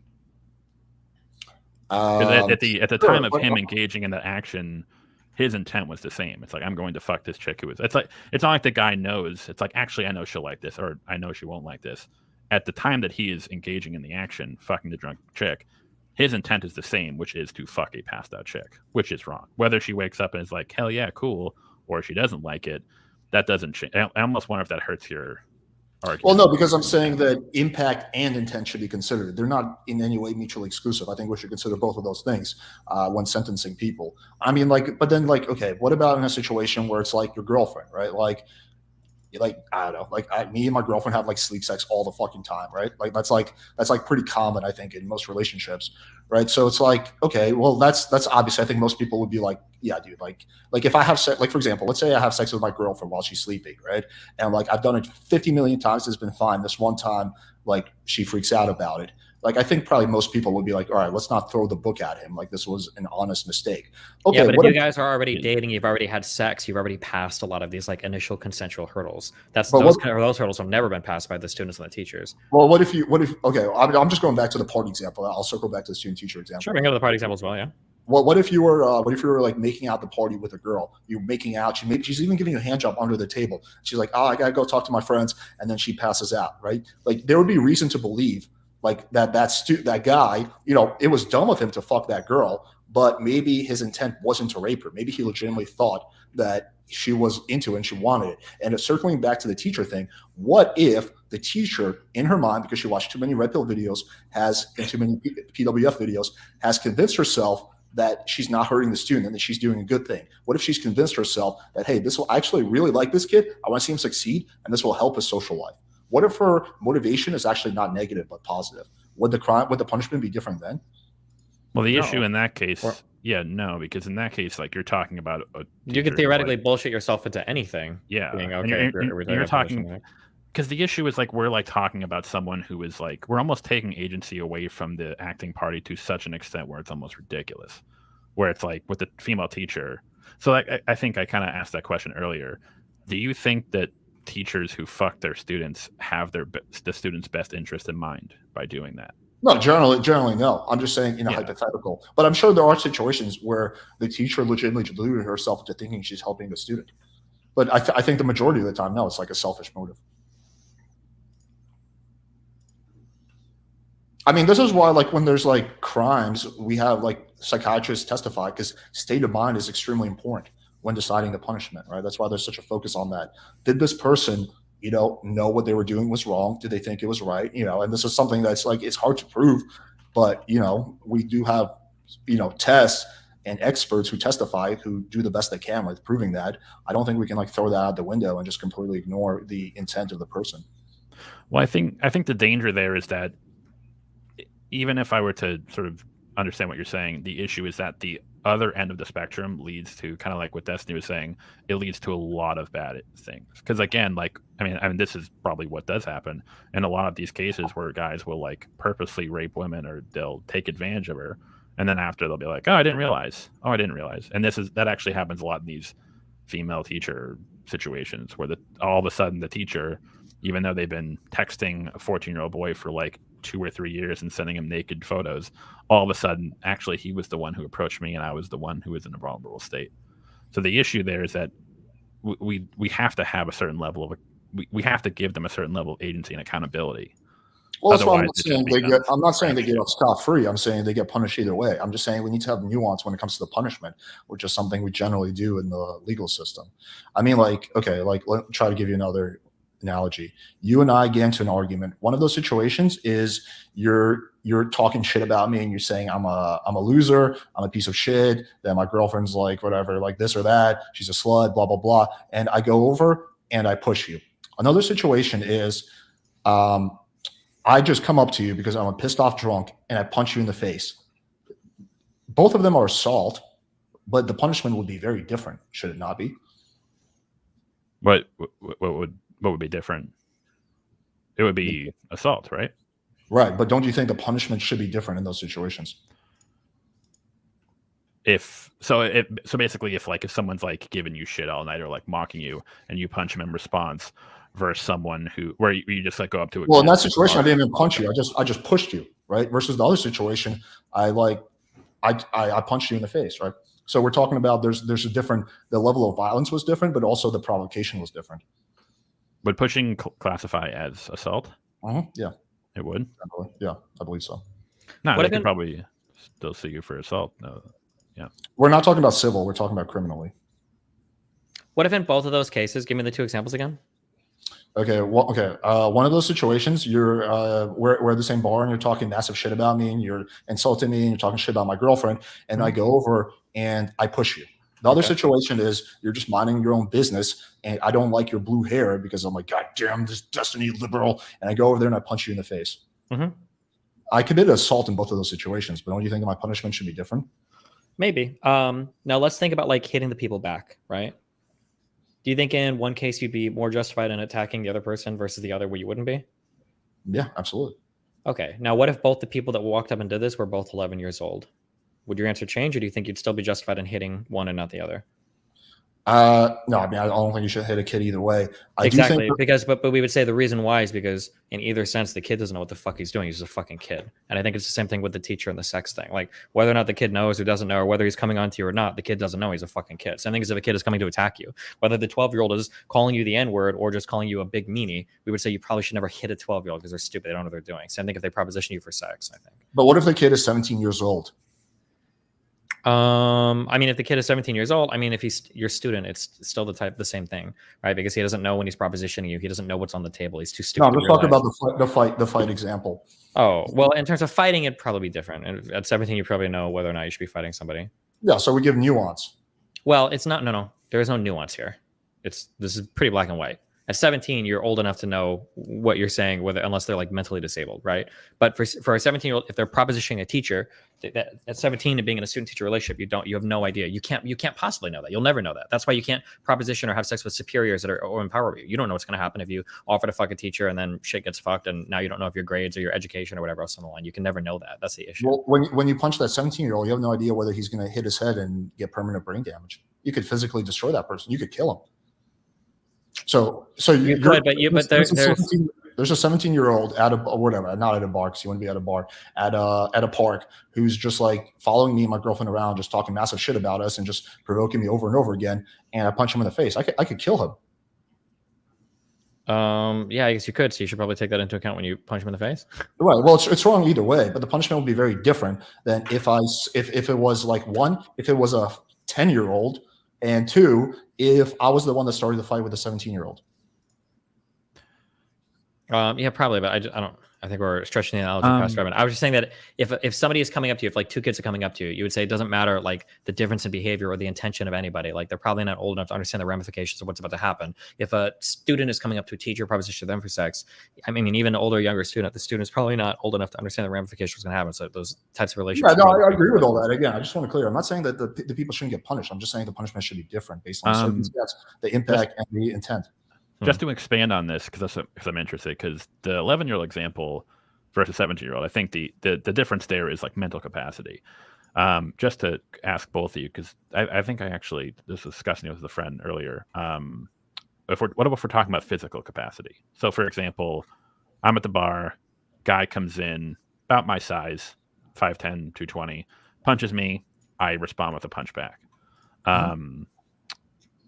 Or a woman, but now a woman comes in, 120 pounds, 5'4".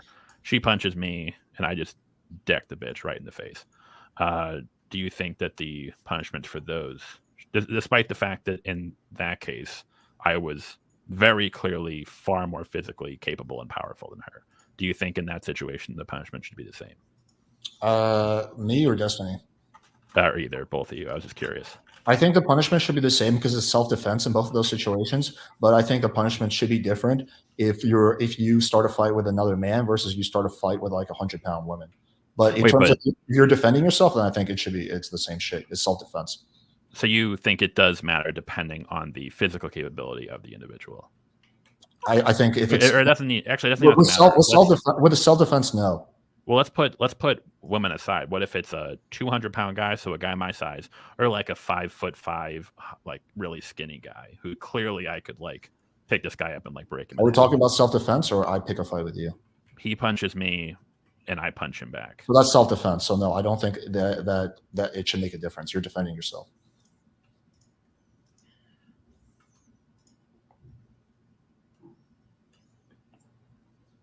Destiny? The difference between hitting, yeah, I think size has to be taken into account. Yeah, I think so.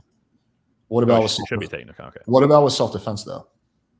I think that we probably have some type of obligation to use minimum force required to dismantle a threat. Now, minimum force, depending on circumstances, could literally be to kill somebody. In all circumstances, depending on where we're talking about. Like if you're getting attacked in a dark alley by somebody. But like, I think I would probably treat, like a Martin Shkreli walking up and punching me in the face. I'd treat that a lot differently than like a Myron Gaines walking up and doing it, right? I think, you probably have some type of moral obligation to, I'd say.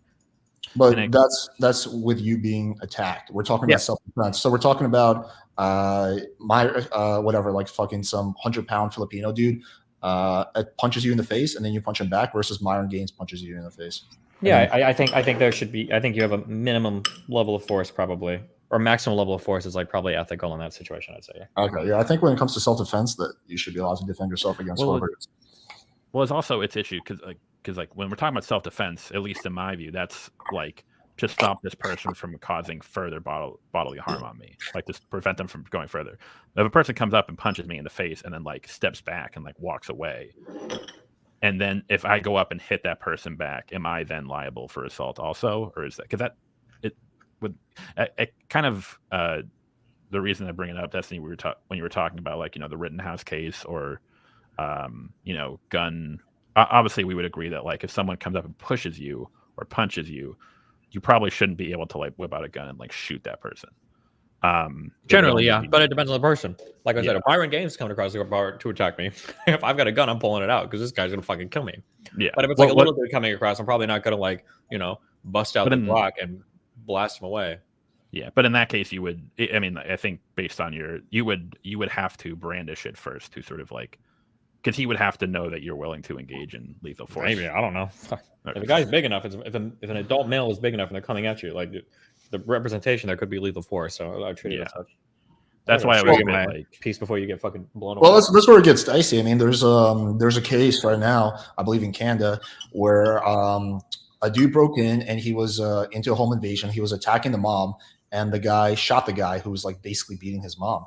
And he was charged, and he's I believe he's in jail right now, waiting for trial or something like that. I don't remember exactly, but the point is he was charged, right? So it's like, okay, well, was it excessive force that he used a gun? Well, I would argue no. Like if your mom is being attacked, even if the people aren't brandishing weapons, if there's 4 dudes broken into your home who are attacking your mom, you have a full right to shoot those motherfuckers in the face.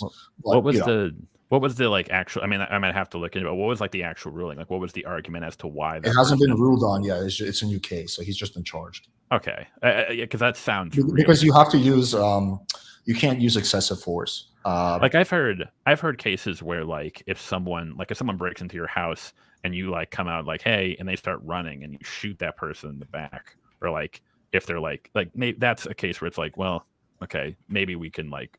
Well, it really depends on the state. Like in some states, if someone breaks into your house, you can like fucking shoot them. It doesn't really matter. In other states, like they need to have a gun, they need to be threatening you, and if like they don't even have a gun, you shoot them, like you could be charged with a crime. So a lot of that just depends on the state you're in. Well, that's why I mean like that's why it's silly that if the person came out and the person was like on top of their family member like attacking them and they weren't like running away or fleeing, that seems very.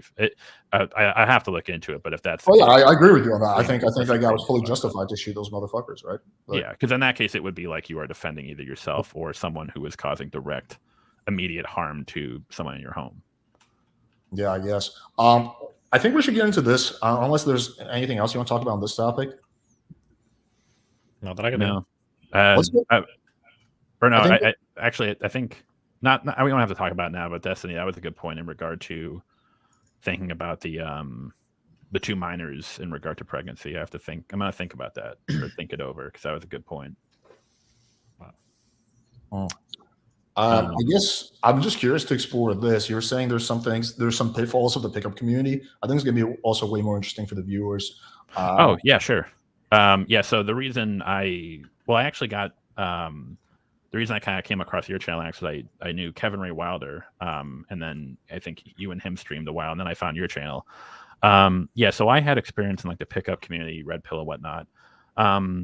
So here's the issue. This is kind of where I fall, where I fully agree on one end that the lefties, whatever you want to call them, they fucking suck at giving guys dating advice, any sort of practical dating advice. Like not even like the best, you like be confident, bro. Like that's like the bare minimum best. They won't actually give like decent social skills, or even somewhere to begin. Now, I think the pickup community does do that, and the Red Pill community to some extent does. You know, they tell you like, hey, get your shit together, get your money up if need be, hit the gym, you know, have some shit going on in your life, get a decent haircut, get clothes, and go out and talk to women. I think all that is fantastic. The issue, and I think that is where 90% of when guys like succeed in like the pickup community, I think it's 90% as a result of just doing that, of just like getting your shit together, getting your life together, and going out and just talking to tons and tons and tons of girls. The issue I have this is a side note, I would disagree with that, but keep going. Yeah, so I think this is where we'll disagree. The issue I have with like sort of the general where the pickup artist thing leads is that when it starts to get like hyper specific into like, here's what to say if she does this, or here's how to respond to this text, or here's how to handle this situation, or here's how to get past if she's kind of being flaky, or if she doesn't want to come out to your place, here's how to handle it. I think the issue there is it just leads to it almost leads to like a gamification of relationships and attraction and whatnot, far more than it should be, to a point where it almost leads to like bad outcomes.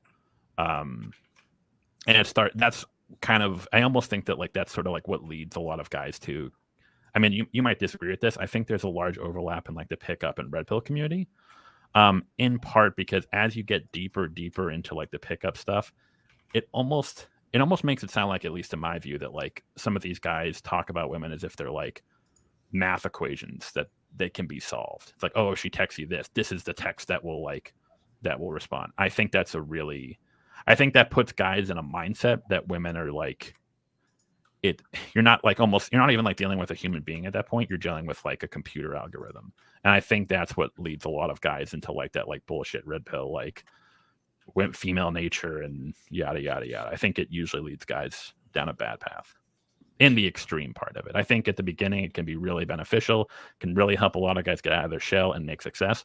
But at a certain point, I think it starts to have bad impacts. I also think it can like result in like weirdly simpy behavior, kind of like from the other side of the coin.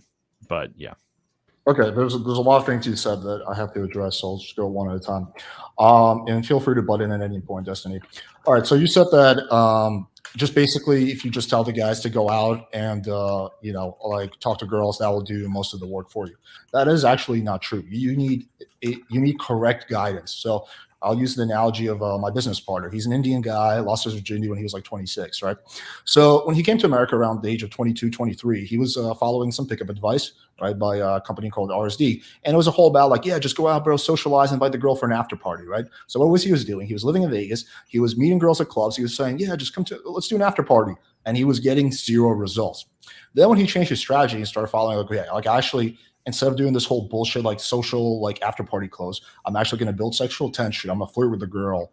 I'm going to have strong eye contact. I'm going to seduce her. And then I'm going to invite her over in a more direct way. You start getting different results. So your strategy is important. And if you're following the incorrect strategy, which a lot of guys are, you're not going to have a good outcome. So it's not as simple as just go out there and talk to girls. If that was the case, then there would be no pickup community, really. So there's a lot of nuances and complexities to it. It's just like saying that, like, with poker, it's like, yeah, bro, just fucking, like, just go out and play a lot of games. It's like, no, well, if you have an incorrect poker strategy, like you're folding at the wrong time or you're bluffing at the wrong time, you're going to lose a lot of games. And there's better and there's worse strategies out there. And we can disagree about what's the ultimately best strategy. I think there's some things we can universally agree on is a poor strategy for men. But it depends on how. I think the issue is it depends on how stringent that strategy is, right? Like if it gets to a point, like I agree with you, it's like, hey, here are some, like, ways to open. If here's like a line on how to, like, if you see a girl at the bar and here's how to approach her and start a conversation, and stuff like that. But when it gets to the point where it's like, oh, if she says this, or if she shit tests you like this is how you respond. Or if you ask her to come home and she's not sure, here's how you respond. It gets to a point where you're like, are you even seeing the individual that you're speaking to as like a person, or are you seeing them as like a group of obstacles that you have to overcome to get your desired outcome? Well, I mean, I don't think anyone really most people in the pickup community are not advocating like here's like a script by script, line by line thing that you're going to say in every situation.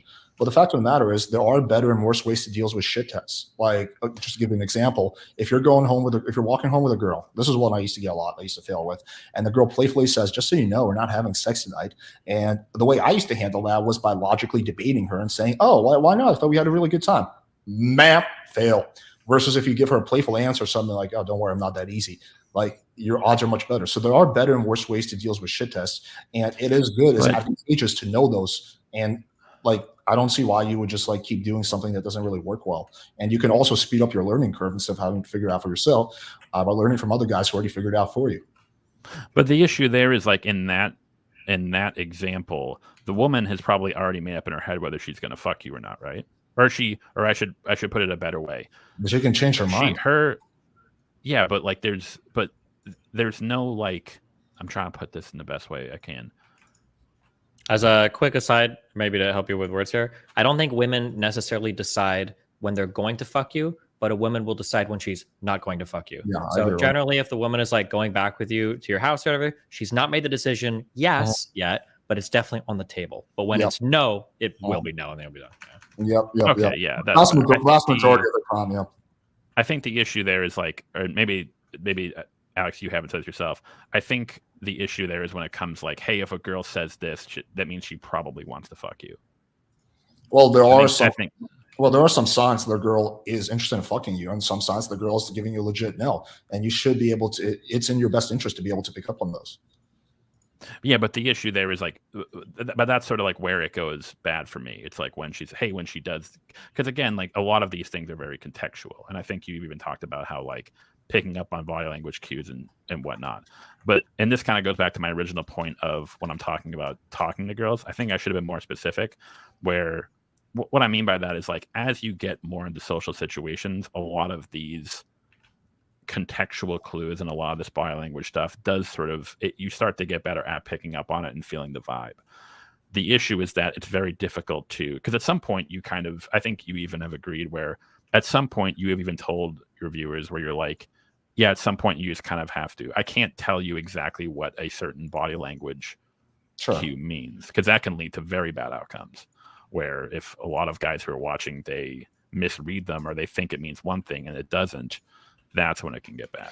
The problem, I think the issue that people like Alex or the issue that pickup artists run into, the reason why some of it has to be a little bit scripted sometimes, which is cringe, is that, in my opinion, the only way to learn game for real, naturally, is in grade school and high school by having friends and dating at an early age. If you miss that period of your life and now you're into your early 20s, women aren't going to train you. They're not going to help you. They're not going to say, hey, when I was joking earlier, this is what I meant. Like, let me walk you through this. They're not going to give you a guidebook on how to figure anything out. And at that point, it's kind of late to practice, because if you're making weird moves like that in your 20s, you kind of look like a creepy fucking rapist, or you're just missing opportunities. You don't even realize it. So I think that's why you kind of have to like, okay, well, fuck, what's the fucking script? I say this or that. And then you follow that a little bit. And then ideally you start to learn when you at least have like a kind of a launching point. If you miss those like really important formative years to figure out how to actually talk to somebody. Yeah. I think a good way to put it is like the training wheels. Yeah, I think that's a perfect way to put it. I think pickup works in sense of like if you take a guy who has like no experience at all and you send him into the wild, you have to give him some sort of paradigm. You have to give him those training wheels. But ideally, what you want to have happen is eventually after that guy gets enough experience, after he, talks to enough women, after he's flirted enough, yada yada, it'll start to sort of like become natural. He can shed those training wheels. The issue I see sometimes is where the pickup community will kind of go, they'll keep adding, instead of shedding the training wheels, they'll keep adding bigger and more elaborate sets of training wheels. Where Well, instead of guys sort of like naturally developing social skills and, vibe and banter, they'll treat an interaction with a woman as like a multi-step process as to like, oh, if she does this, do this, and they'll never kind of break out of those training wheels and just rely on their own instincts. Well, ideally, in an ideal world, yes, guys would probably just figure everything out on their own. But the problem is that often doesn't happen. The majority of the time, that doesn't happen. So you can but again, I'm not saying ever. I'm not saying ever. You can take a guy who's pretty good and make him really good. Everyone, and that's why you have coaching in any field. Like even like top end businessmen will take business coaching from people who are more successful than them, right? They're already pretty good, but they might have a few like flaws, and this is no different. Like I've coached clients who were like pretty good. One of them was a Grammy award-winning musician. Like this guy, had quite a few girls, but he just kept making this one mistake over and over again when the girl was over his place, and that just led to not having results. He wasn't able to see for himself, no matter how much he tried. And then when we identified the mistake and gave him like specific homework, that brought him up to the next level, right? And when that level is good enough for you, we're happy with the results. That's a different matter. But yeah, like everyone can benefit in most categories from more coaching from someone who's better at things than them and pointing out their shortcomings and their weaknesses. Not everyone can just automatically like figure out what they're doing wrong at all times. And I don't disagree with that. That's why I do think that like having those training wheels at the start is a good thing. But then it gets to a point where so that's a good example. When you say get good or get better, what do you exactly mean by that? Like what is that judged on? Well, that's kind of subjective. It depends on what you want. If your goal is to sleep with a bunch of girls, then that would be the metric. If your goal is to get into a great relationship with a girl that you love, that would be a different metric. So it depends on what you want. So the issue I have there, I think this is where, and maybe this is like different from your style or from like more recent styles, but this was kind of the issue I had when I was like in it, was that it wasn't just about like, hey, here are some social skills where you can put yourself out here and you can meet girls and then find the girls who vibe with you and then you can have good relationships. It almost felt like it was like, here are tips in order to fuck any girl. If this girl's being like this is how you deal with it. If this girl's being like this is how you deal with it. Well, because a lot of guys just want to fuck girls. I mean, is there anything wrong with that? Well, the issue isn't fucking girls. The issue, and this is kind of when it comes back to like the simpy behavior. The issue comes when how much effort are you putting into fucking trying to fuck girls that you aren't even like when there's like diminishing returns. So, for example, that's up to each person to determine. And they are fine to do that, but the issue there is when a lot of these guys end up, and this is kind of why I think it leads to sort of like red pill rhetoric, is because I end up seeing a lot of guys spend a lot of time and energy on girls who are either just like you're just straight up not worth their time or just like aren't into them and they're just trying different strategies, different things, yada yada yada. Yeah, and if I was coaching those guys, I would tell them that that's ineffective and they shouldn't focus on those girls. I think any good coach would say like, yo, this girl's like clearly been disrespecting your time for like 20 times. She's not into you. I think you're better off focusing your energy on a different girl. Like I think any coach would. But even in that case, would you tell a guy to try 20 times? No, 20 times would be like insane. Yeah, I think that's sort of like what I end up seeing with a lot of pickup. So like, for example, if I'm like texting a girl and I'm like, hey, do you want to meet up? And she like flakes on me.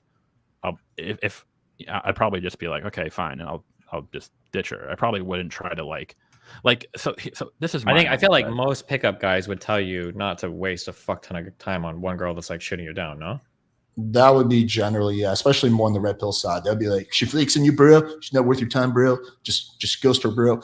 I think. But the issue is, I kind of, in some cases I see that, but then other cases I'll see like a video like, here's what to do if like a girl flakes, or here's what to do if a girl is being like dodgy. Yeah, or I here's have what to do if a videos like girl that is- on my channel. Well, there's nothing. Well, yeah, like, but what you do is you make them stop being dodgy, and you have like a conversation that you figured out, right? So if a girl's kind of flaky, you're like, hey, do you want to hang out or not? And then if she doesn't respond, you just move on or something, I guess, right? Don't like play games or whatever. But I don't think anybody's going to say like, and then if she says no, here's the way to get her to change her mind, right? Like, you know, cut off a cat's neck and ship the house, ship the fucking head to the house or whatever. Like nobody's going to say shit like that, right? I think I've even seen videos of Andrew Tate, I think, saying that like, oh, like if a girl doesn't want to fuck you, just like move on to the next girl, like don't waste your time, like. Yeah. So Okay. well, I think there's also a big difference between trying 20 times and trying twice, right? Like they're not the same thing. So like for me personally, I have a lot of videos on like what to do if a girl flakes on you. And they're like, if a girl flakes on me, I've already spent like, I don't know, however long talking to her, and I can just send 2 texts that could probably get me a date. Why would I not do that? Right. Like if it just depends on like what I would probably like, typically if a girl flakes on me, I would try to figure out the reason why she flakes. I would try to figure out if she has a concern or objection, or she's legitimately not interested. So I might send her with what I call a takeaway. I might say something like, look, if you're not into this, just let me know and I can stop trying, right? I might send a text like that. And then at that point, the girl will be like, yeah, I'm just actually not into blah, blah, blah. Or she might be like, hey, listen, no, I really like you, but blah, blah, blah, blah, blah. And then maybe you address that issue, or maybe you don't. But that's not the same thing as trying 20 times. Yeah, or I guess the issue there is like, or the difference there is like, I agree with like if a girl does flake on you, the strategy would be it's like, hey, like what's going on? Like, are you just not into it? Like really just like be direct and like lay out what exactly is going on. My concern would be if the advice was like, hey, here's how to like goad her into like, it's like here's how to kind of like get her interested. Even well, how would that even look like? Like, can you explain that? In regard to like, yeah, if a girl's like being really flaky. Yeah, how would you goad a girl into like meeting so up with you? Yeah, so if like a girl's like playing games with you, they like this is kind of like my issue with a lot of. Well, that's super easy. Girl flakes on a date, you just text her like, "Oh my god, I'm so glad we missed our date yesterday. My dad killed himself, and I feel really vulnerable tonight. Do you want to come hang out?" Boom, easy, date secured. Or rather, the issue of like, and I think this kind of goes back to another girl. Or I think this kind of goes back to you were talking about. I've seen you talk about like fresh and fit. The issue of like, if you're dealing with a girl who plays games, or who's like playing games or being dodgy, you can play games and be dodgy back. And that might work, or you would just be straight up and be like, hey, what the hell is this? Like, do you want to hang out or not? Well, but sometimes being too abrasive is not the optimal move. Like dating to a lot of women is a game. Now, how far of a game it is makes a huge difference. Some women, it's a little bit of a game. They have a little bit of fun with it, but they're serious. Some women, it's like all a game and they're not serious at all. And there's a lot of girls who are somewhere in the middle, right? But you should be able to play the game to some extent. Now, whether you want to play the game or not is up to you. If you're a guy who's like, hey, I don't have time for this bullshit, kind of like where I'm at right now, then like I know how to play the game, but I won't play the game. But there's a lot of guys who like they don't mind playing the game a little bit, right? Because they really they don't have girls in their life. This girl is like their type. They've already talked to her for a while, and there's nothing wrong with being able to play the game for a little bit, as long as you're not being dishonest or like lying to the girl. Then there's no issue with it. Well, the issue is that for me, I completely reject that. Where it's like when you're talking about playing the game, at least from my dating experience, I totally did away with that, in the sense of like even trying to like play the game or like be anything like that. I was just like very direct and very like straight up. Now you're correct where it may not work all the time, but when it did work, it worked. Like I ended up vibing with the girl much better. The issue, I think the larger issue I have is kind of going back to I think you mentioned this about like fresh and fit and red pill guys, is that if we're talking about trying to fix relationships between men and women, or try to like get better relationships between men and women, and kind of help figure all this shit out, I think trying to there's almost a risk of like putting out certain things into the world, and then kind of it almost like repeats as like a vicious cycle. Wait, like what? So for example, we agree that like a lot of women will kind of, because a lot of women are slut shamed, they may not come to a guy and say like, hey, I really want to fuck you right now. They'll kind of play games, or they'll kind of like they won't be straightforward with it. You would agree? Yeah, I would. Yeah. It's not your responsibility to like. But the issue is that if we're trying to fix relationships between men and women, because there's a lot of fucked up shit out there between like guys just getting like fucking black pilled because all these women are playing games. A lot of terrible situations happen between men and women because of miscommunication. So in my view, what I would preach is like everyone should knock that shit off. Everyone should try to be as direct as possible to try to play as few games as possible. Because that is, at least in my view, the only way that we're going to make this better. Okay, so first of all, my goal is not to fix relationships. That would be a very naive goal because you're never going to do that.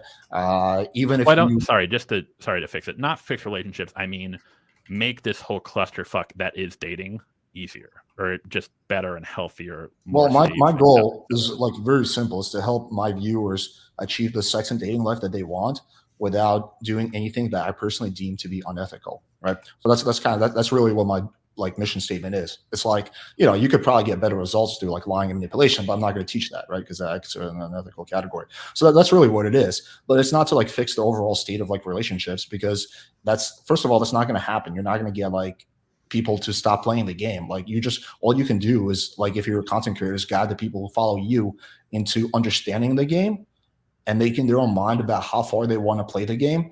And if they do want to play the game, giving them the tools that they need to play the game. That's all you can do as a content creator. Like, I think it's a little bit different because you don't market yourself as like some kind of like cultural shifter, but like Fresh and Fit do. Sure. Yeah, I agree. I mean, I do think they definitely have like a negative net impact on dating. I will agree with that. So it's like, it's kind of annoying when they talk about like, these are the only things that girls ever want from you. And it's like, well, if those are the types of girls you're going after, then that probably is going to be the case. So while you're complaining about gold diggers, you're basically training your audience to seek out only those types of girls.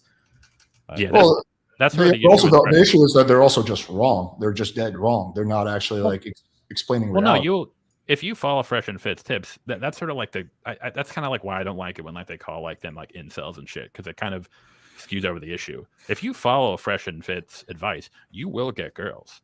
And those girls will make. I don't think so. You will make. Disagree. I disagree with that. You will get some girls, and but those women will make your life a living hell. I don't agree. I guess I should. I think their advice is applicable to like less than 1% of their audience. Oh well, yeah. If we're talking about like I don't think they teach good like game tactics or strategies. I think that some things are like have elementary to it, but they're super basic, and some of the things they're just like dead wrong about. Like some of their strategies are just like completely 100% wrong. Because most of their shit is based off of just like become a top 1% of dudes, and like women will just want to fuck you like instinctively. Right, but you still also need to learn. First of all, that's not even applicable. Like, top 1%. It's impossible for everyone to get. 99% of the audience can't do it. That's the first thing. And second of all, is that even if you do become this mythical 1% of men, it's still very beneficial to understand social skills, to have game, to have charisma, and all of that, because that will help you navigate your relationships. You don't want to be some like rich dude who just gets like taken by some bimbo just because you could not like fucking pick up on her motives and whatnot. So yeah, I don't think their advice is in terms of dating, at least, is a net positive for men that follow them. I haven't seen any evidence of that. I would argue my advice is for sure, but I don't think about them. But yeah, I guess the difference would be the kind of like, because you kind of spelled it out. I guess my view would be when I'm trying to like talk about giving dudes dating advice or just talking about like the state of relationships between men and women, my goal would be not just to help dudes just get laid or to to play the game, is to try and break down a lot of the stupid shit that is involved in the game and get rid of it, because a lot of that shit can lead to really bad outcomes for both. But you do realize that you have a 0% chance of achieving that goal. If you're trying to change dating in general, you will never be able to do that. I don't think entirely. No, like we can, like me, Destiny, you combined.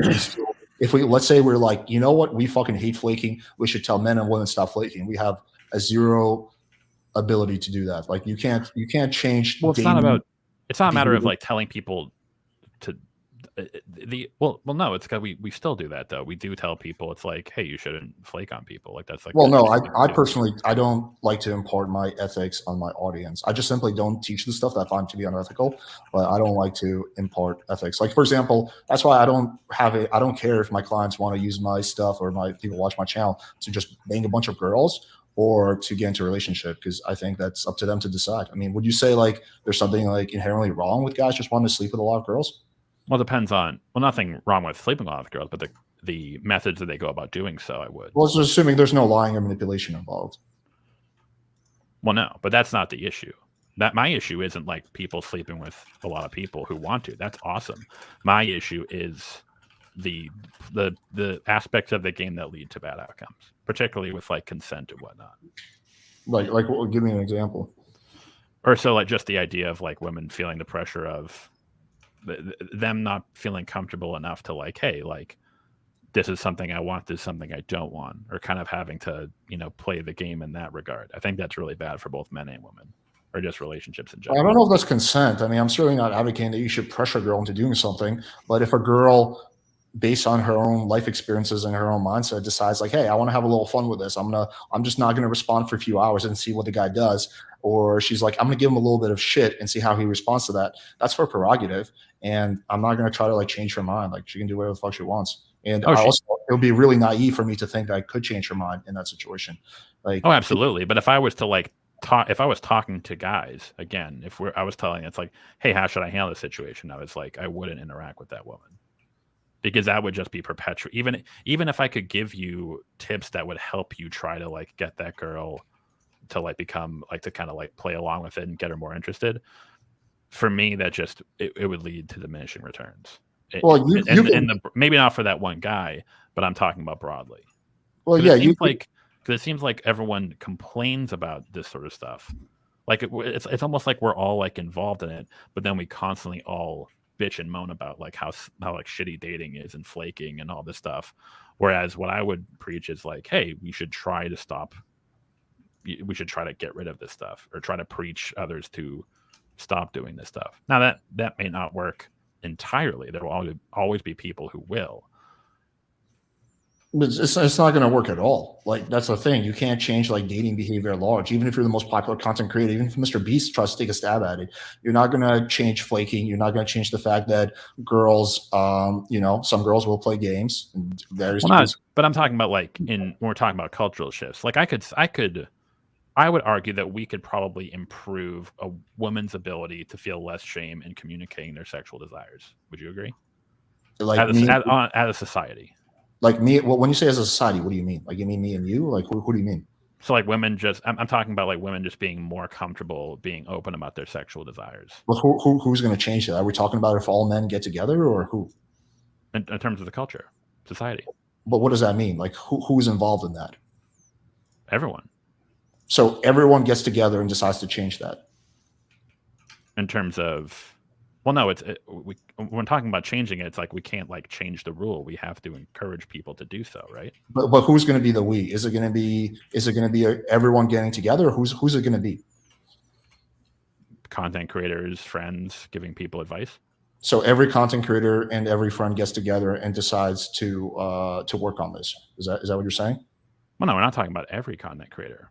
Most content creators decide to get together, or not even most. Like even if we're just talking about like yours, mine, and Destiny's audience, we're still affecting something. Me, you, and Destiny get together and try to change this stuff, or we're not going to change shit. In terms of, in terms of changing like the way dating works and the feelings that women have about dating, where we may alter the mind of a few women. Wait, so. We're not going to make any kind of tangible difference in the world of dating. Wait, so do you not think that there have been strides in terms of dating over the last 20, 30, 40 years? In terms of like things like courting, women's sexual liberation and whatnot? Well, I mean, I think there's been some good things and some bad things that's happened in the last 20 years. Depends on what we're talking about. Well, yeah. Well, I think at least like the idea of women being more forward with their sexual desires has changed over the last, say, like couple decades. No? Yeah, but that wasn't a few content creators getting together that caused that. Yeah, but what I'm talking about is like, but so what do you think did cause that? What do I think caused that? I think probably the internet was a big part of it. I think that. But who on the internet? Who what? What part of the internet? It wasn't like one specific part. It was society as a whole. It's like way bigger than just like a few people or a few content creators. These cultural things are so big. It's not like me, you, and the three of us. Like we don't have any tangible effect on this. Like we can't really change this stuff. I feel like that's a waste of our time. What we should be focused on is giving our subscribers the best tools, or I guess whatever they want, whether it's entertainment or information or whatever, right? We should focus on giving our subscribers what they want instead of trying to change things at large. Like I don't think the argument is that you have to change the whole culture. It's just that if you've got some ideas or some values that like you should probably try to put those out into the world, and hopefully those values over time will be picked up by other people, and people's opinions or things will slowly change as you become a part of and are used by whatever the cultural zeitgeist is that you support. So for instance, like Andrew Tate probably didn't think he was going to have a major impact on dating or whatever when he started making his videos, but because a lot of people have put out his message, he's gotten immensely popular. I mean, he probably has had a decent impact, right? Yeah, I think it's good for us to like stand up for our values and state what we value. I think that's a good thing. I just was talking about primary versus secondary goals. That's just like I think that would be like kind of silly for that to be your primary goal as a content creator, is to to try to do that. But it can be a secondary goal, sure. We can simultaneously give people practical advice on how to deal with the world as it is, but also preach for ideas that will change things in the long run. No, we can do those things simultaneously. Well, I think that kind of preaching is almost a waste of air to some extent. It depends on what issue we're talking about, by the way. With some issues, but again, more local issues, it definitely can have a role. But again, we have seen that work, right? It takes a long time. It isn't exactly like, hey, this person said this thing here, and then it caused like a massive chain reaction that changed the entire culture. But we have seen how these cultural shifts happen. Yeah, cultural shifts can happen, but the cultural shifts are taken by, if everyone in that culture but if they all felt the opposite way, then nothing would have changed. Yeah, I understand how like cultural shifts work. I'm just saying that like in terms of the power that the three of us have at our disposal, our power, like I wish we had power to change shit like substantially and change dating. I would love to get rid of flaking, but I don't have the power to do that. And for me to like preach for that, like, girls, you gotta stop flaking. I know a lot of red pillars do that. They do a lot of like preaching, like, you guys gotta stop doing this, you guys gotta stop doing that. But I like to be very pragmatic instead of idealistic. Here's the world that we live in, and here's what you can do to maneuver in that world, instead of being idealistic and trying to give advice for a situation that doesn't exist and that you can't really change. Again, I'm not opposed to like stating your values, but I think there's just like, that's a waste of air as a content creator. That's the primary thing you do, is just preach about something. But if everyone thought the same way that you did, then how would we ever come across? Then how would any sort of cultural change take place? Well, I think a lot of cultural change happens actually inadvertently. I think a lot of it is just like a series of events that kick things off. Like, I don't think it's like quite often, I don't think it's like deliberate where someone was like, you know what, I'm going to change this. I think quite often it's this happens, which causes this to happen, which causes this, and this. It's like a chain of events. Well, that's what I mean. It's like we don't know the exact impact of our actions. Also, I think it's different if you're like a policymaker. If you're a policymaker, then you should try to change things. Yeah, but what if a policymaker is watching Destiny's channel and then Destiny gives him a good idea, and then he's like, hey, maybe I'll incorporate that into the next bill. So like the point I'm making is that I think we're kind of like on the extremes where it's like, I agree with you that you can give practical advice on how to move through a space.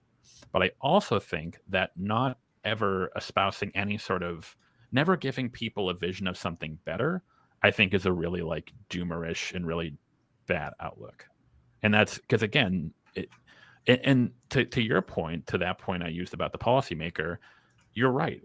I don't know that if I'm making a video on this topic, if that's going to have any effect, but it might. It might lead to other people saying it, who leads to other people. I don't think you guys are both arguing over like individual models of content creation. There's nothing wrong with saying like, I want to put out content that I hope can like make a difference in the world. There's nothing wrong with that. There's also nothing wrong with saying like, I'm not really concerned with that because I don't even know what the impact I can possibly have. Both ways are valid approaches to content creation. You guys are arguing over like your individual styles of doing it. There's no right or wrong here, I don't think. Yeah, I think that's fair. Well, I think the difference would be, because I agree that, Alex, that your approach can be useful, but would you agree that the other approach is useful? Because you kind of mentioned that it was like a waste of air. If you don't want to do that content, that's your prerogative. But the question is like, can it be effective, or is it useful? I think it really depends on the details. So like, for example, one thing that I've been really public about trying to talk about is actually two things: men's mental health and Lyme disease, because I personally have Lyme disease. So like, I do think I have, I've had many people send me emails that I've impacted their views. I helped them get diagnosed and whatnot, right? So with something like that, sure, I think you could, and I don't think it's a waste of air. But if you're like you're like a channel like my size, and you're like, fuck, flaking sucks, so I'm gonna just talk about like the view about how like we should not have flaking, how everyone should be responsible, like something that's like as intertwined as that, then yeah, I do think that's probably a waste of air. But if you want to do that, feel free. I just personally think that's a waste of time. But when you're saying a waste of time, so for example, when we're talking about a perfect example, you just mentioned men's mental health. So the view of men's mental health, I think, over the last couple decades has changed and shifted in a big way, in a positive way. Um, what sort of scares me is when I see a lot of guys who kind of have this sort of like doomerish feeling that like it doesn't matter what I do, it doesn't matter, about whoever does anything, no matter what anyone does, people will just never give a shit about male mental health. No, it's No, not my view at all. But yeah, go ahead. well, no, but that's what I mean. It's like, so it's not a waste of time or a waste of breath.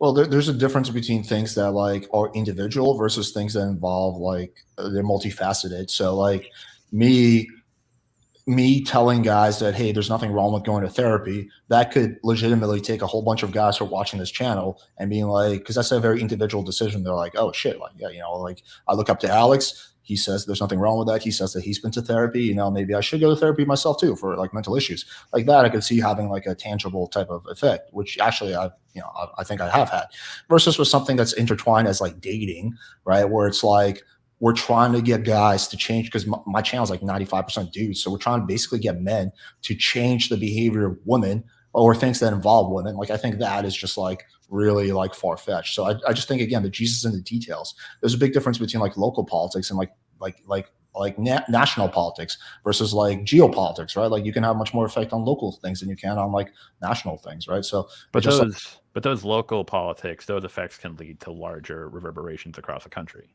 And that's usually how that happens. Like, you're right.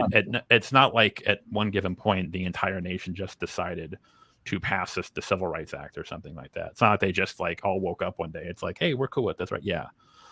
It was a very long process that built up through very small individual actions that built the bigger ones. I'm not saying, I think to Destiny's point, I agree, where it's like, I'm not making a judgment on like your channel or anyone's channel if that's their view. I think that like giving practical advice for the here and now, and also, sort of like looking forward to a better world, both are good. But it seemed like, so I agree. I see the merit in your channel, or like your strategy. But if I were to say that the other side is a waste of time, I think that if you say it's like, hey, it's not why I want to focus on my channel because I want to focus on the here and now, that's absolutely fine. But I think that's different than saying it's not even worth trying because these things will never change to any degree. Well, again, it depends on the issue that we're talking about. With some things, I definitely don't think it's a waste of time. But if we're talking about things like flaking or women playing games, and we're primarily like our audience are all male, then yeah.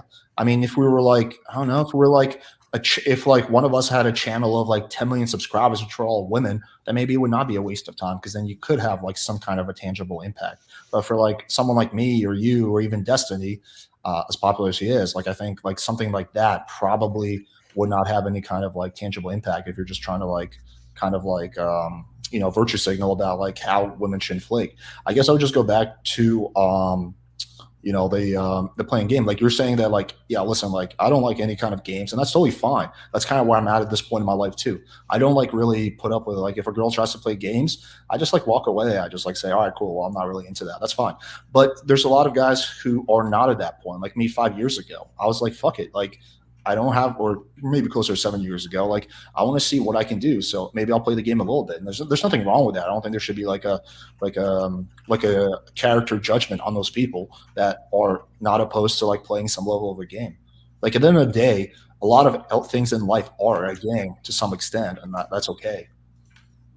But so to your point about like when we have an audience of men, just because we have an audience of that we have primarily men doesn't mean that we still can't, that our advice still can't have effects that may lead to changes in behavior of the men that may have reverberating effects that lead to behaviors for women.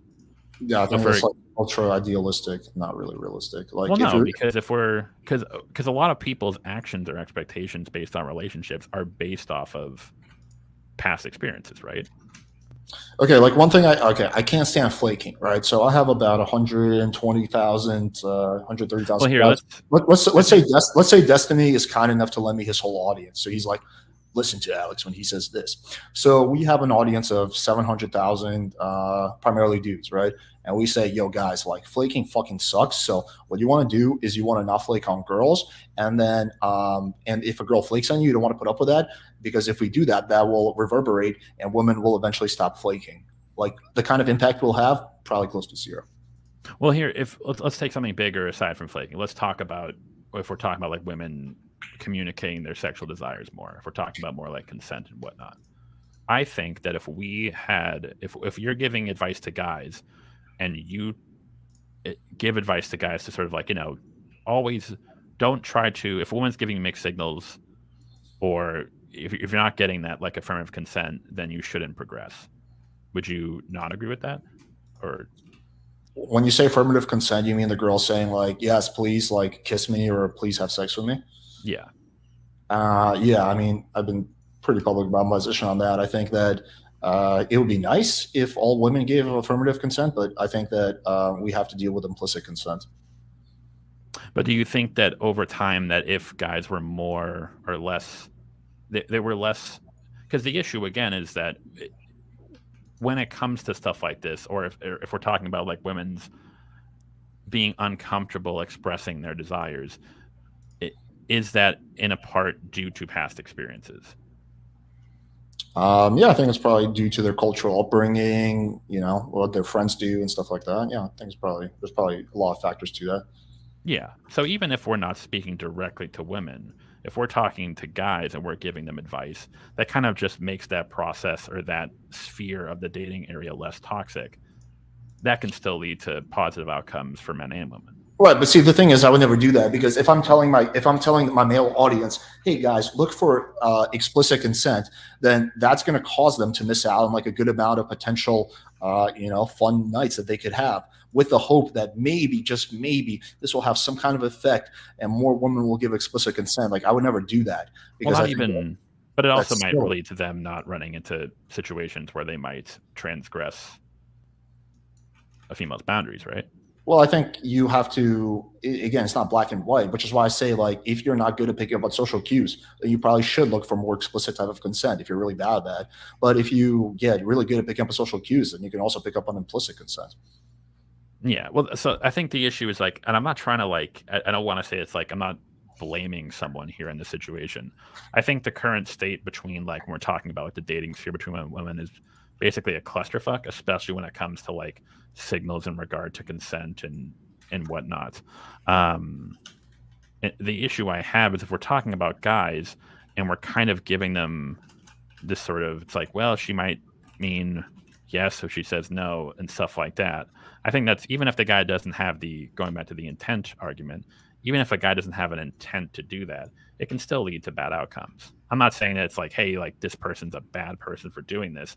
It just leads to really bad, poor, toxic outcomes for men and women.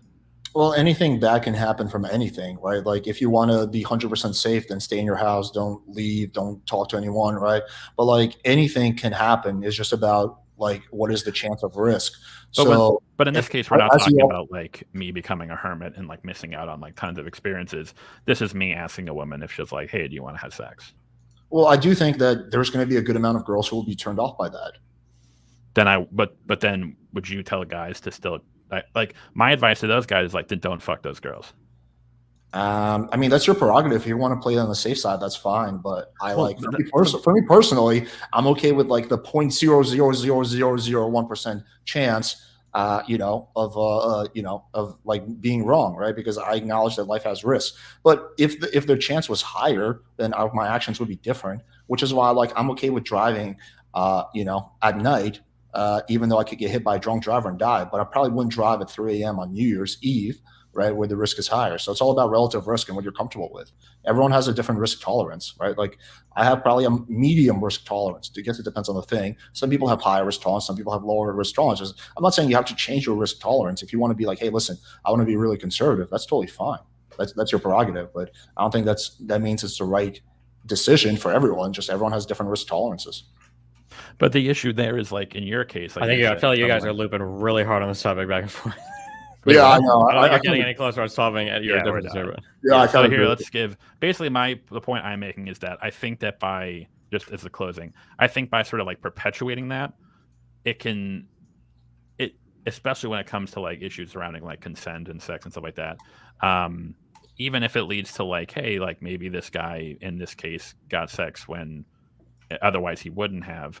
And my issue is that on a larger scale, it's causing a lot of problems between the relationship between men and women.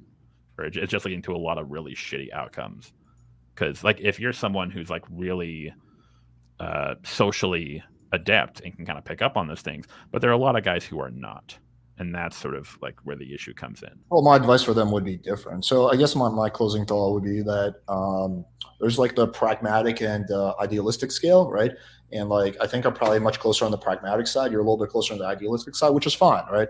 I don't think one is right or wrong, but yeah, I've just always looked at kind of the world through primarily pragmatic lens with a little bit of idealism sometimes. But I don't think you should be like 100% pragmatic and just just be like have zero optimism for the future. I think everyone should have a little bit of idealism, but I feel like having a high level of idealism and not being pragmatic is not really an effective way to live your life. So that's kind of why I believe what I believe. But yeah, I do think we're kind of going in circles, so we should move on to whatever else is next. I don't know, Destiny, you got anything interesting you want to discuss? Not really, not right now, no. Let me ask you this question. I'm kind of curious because I've been trying to follow this like story arc, but I haven't followed too closely. Where are you at with your Sneeko, whatever beef right now? I guess we're okay right now. So the bridge was burned, but then it got resurrected. Yeah, for now. I mean, he came on stream and apologized. It's probably a really hard thing to do. So even though it's kind of a half apology, but whatever. I mean, it'll probably burn again in the future. I don't think he'll be able to resist, but There's 0% chance that that bridge will stay alive for a long period of time. Yeah, probably not. As long as I don't know. Based on he has too much incentive to kind of keep that bridge burned. It seems. He's got it's counter incentives technically, but the issue right now isn't really. It's not like incentives in terms of like money or whatever. I think it's just his current social group. Yeah, like, obviously really fucking hates me. So it's pretty hard for him to maintain any sort of connection with me. Destiny, would you say you're a pretty pragmatic person? I like to think I am. That's kind of my impression of you as well. I feel like you're like definitely on the more pragmatic side. I don't know. Like I don't. Maybe you do realize this. You just talk about it publicly, but I feel like I heard you talking about this with the Mr. Girl thing. You're like, I was just so surprised by this because it was like definitely not in his best interest to burn that bridge, which is true. But you know, like that scene in Dark Knight, some people just want to watch the world burn down or whatever. Like I think those people are exceptionally rare. I don't think I've ever met anybody else like that before, like Mr. Girl. And I don't even think he wants to see the world burn. I think he wants to be the savior of the world. But well, that's an extreme example. The point is that he's not pragmatic. He's motivated by other things rather than like net positive effect on his life. And I think Sneeko is also in that category. Like, I don't think Sneeko is like a strategic thinker who's sitting there thinking like, well, Destiny is a really important connection for me to have. You know, no, I don't think about them. Yeah, no, I agree. I'm not thinking about them in terms of strategic thinker. It's just how well can I like predict their outcomes. Like, if he's on a show and somebody's shit talking me, he's never going to stick up for me. Like, I know he'll never say like, oh no, that's not like that, right? And then given the opportunity to join in with somebody else shit talking me, depending on who he's in front of or whatever, he would absolutely jump in to do it. He definitely will. Yeah, of course. You represent what he hates.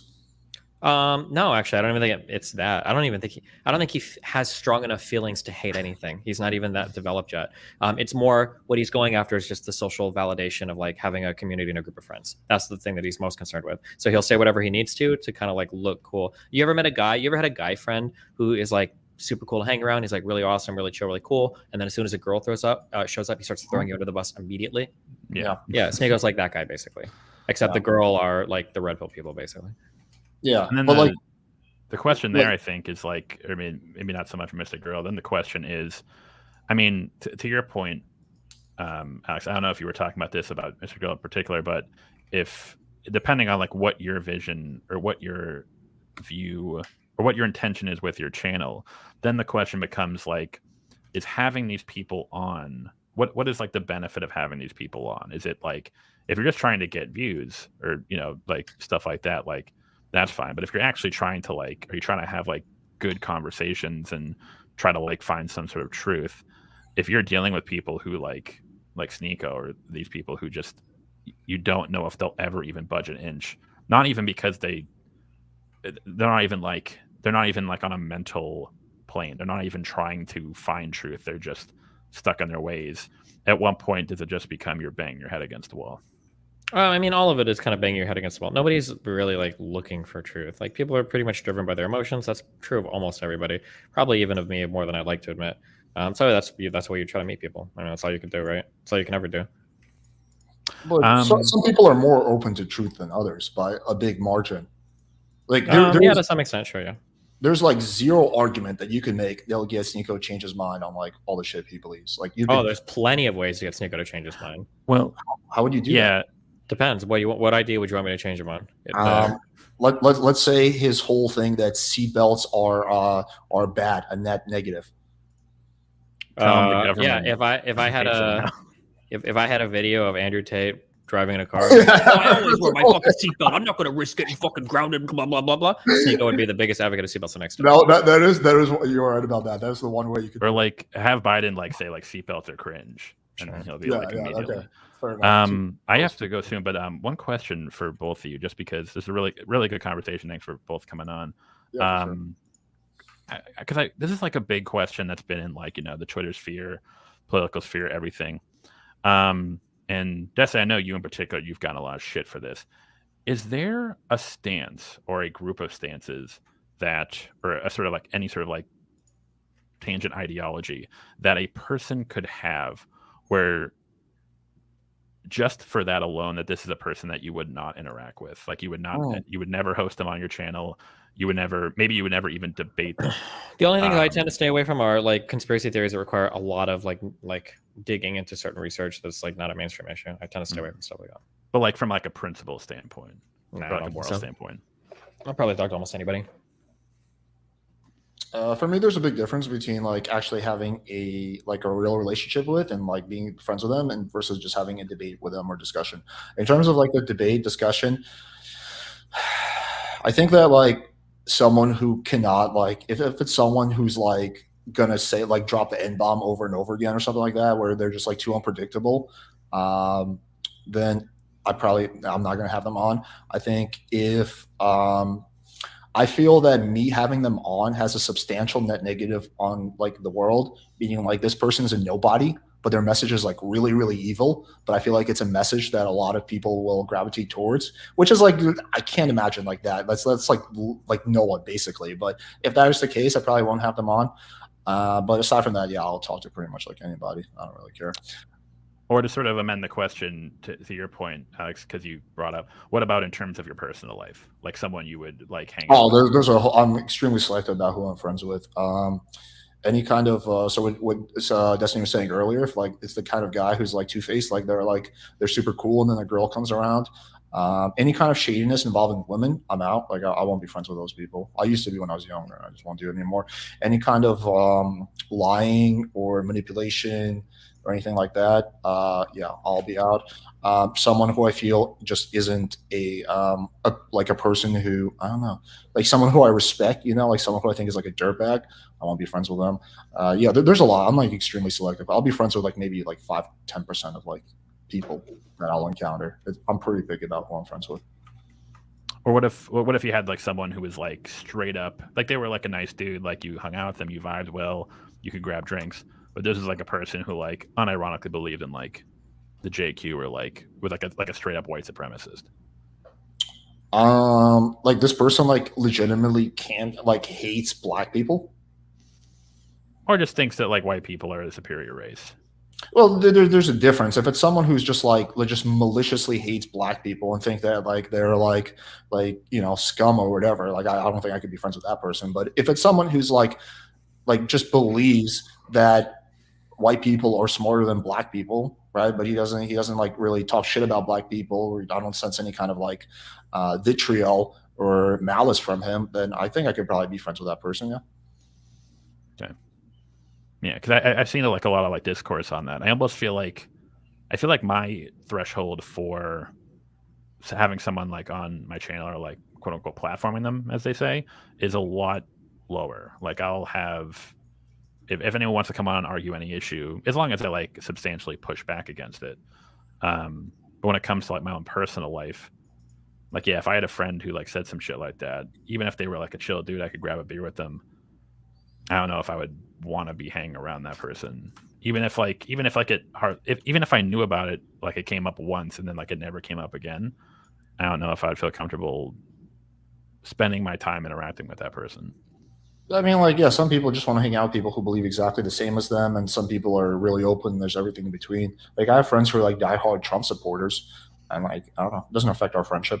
Um, yeah, I don't know. I have Well, friends. that's sort of like the question of like where is the line? Like if it was like Well, someone who was a it's Trump supporter, individual. It's different for each person. yeah. But that's kind of what I'm always curious about. Like I don't think I would, because I've seen people say shit like that where it's like, oh, my mother's a Trump supporter. I'm like never speaking to her again. Well, Like, one thing I can like relate with Destiny about is that like he talks about like he doesn't want to like, just have like a fucking circle jerk where just everyone who agrees with him. Like I think I've heard you say that you want to hang out with people with different opinions, and I'm kind of like that too. Like I don't want just all my friends to be like, just like echoing what I'm saying. I feel like that would like prevent me from like expanding my own like mindset and view. So but then the question would be there. But is there a limit to that? no, That's there's always a limit. Yeah. yeah, that's what I'm more curious about. Like I don't even know where mine would be personally. That's kind of like I don't think like it wouldn't be a Trump supporter. I think that's a little silly. Um, like a white supremacist like Jake, you wouldn't want to hang out with that person. Somewhere between there, which is Yeah, like I mean, I very think it would also very depend vague. on like this like Yeah. white supremacist and like kind of like whether I sense like vitriol and all that stuff, or just someone who like for whatever reason just legitimately believes some like race realism stuff. I would actually had a question for Destiny. So like with people like Mr. Girl or Sneeko, is it like real friendships or is it just like YouTube friendships? For Mr. Girl, it was probably bordering on a real friendship almost. For Sneeko, I'm not entirely sure. It's hard to say. Okay. Usually, like actual friendships is going to be a function of like time. I think that's probably one of the most important things. Like it takes a long time to figure out who somebody is. And even for Mr. Girl, I think I knew him for what 6 or 7 or 8 months before shit got crazy. So I need like more than a year, hopefully, with somebody, and then we can see at that point. But, Okay. yeah. Fair enough. All right. Well, I gotta take off. I got shit I have to do tonight. So I love you guys. It's been fun. For sure, dude. Thanks for coming on, man. Yeah. Take care, man. Thanks for talking. Take care, Destiny. Yeah, We've been going at it, Alex. I'll let you go soon. But yeah, no, thank you, man, for the talk. This was good, I think. I think we came to some good middle grounds and whatnot, fleshed out a lot of stuff. Yeah, I agree. I think we covered a lot of interesting topics. But yeah, man, thanks for coming on. Do you want to plug your channel? Oh yeah, I'm Macabre Storytelling. I do media analysis, sometimes men's issues. But yeah, man, thanks so much for having me on, and yeah, maybe we'll talk again about some stuff, some good shit. Yeah, for sure, buddy. All right, dude. Take care, man. Take care, man. All right. Let me do a few questions, and then we'll wrap up. I'm like super brain dead today. I slept like shit last night. So any questions, just get them in now. No, nothing was accomplished. Well, in the debate, generally, like you don't accomplish much. You just have an interesting discussion. But he did bring an interesting point. If he was like, if what he's saying is true, is that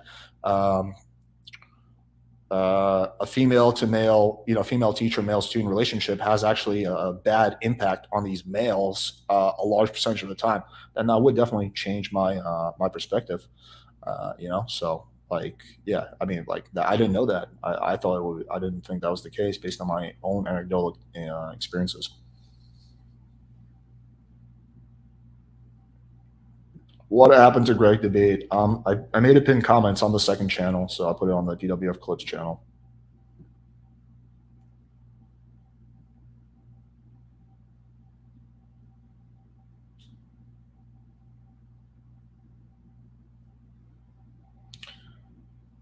Did you see what Steven Crowder did to his wife? No, I did not. Well, what happened? What's the story there?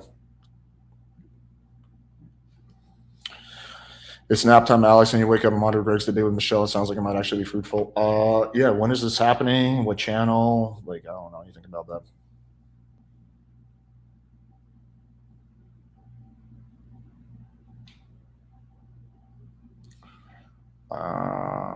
Okay, what else do we have? Greg is debating Michelle on what? Yeah, I'm curious too.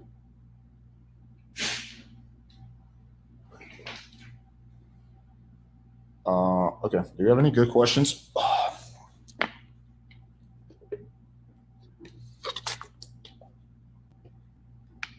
It's happening tonight, so on Greg's alt, he used to have a moderator. Oh, interesting. Okay, I'll check that out. What time is it happening? As a Mac viewer who has seen this channel before, how did the discussion go? How the discussion gets set up? Oh, he emailed me because he saw what I said. So, you know. Destiny Cold Approach, still not happening. I should have asked him, but yeah, I don't think it's happening anytime soon.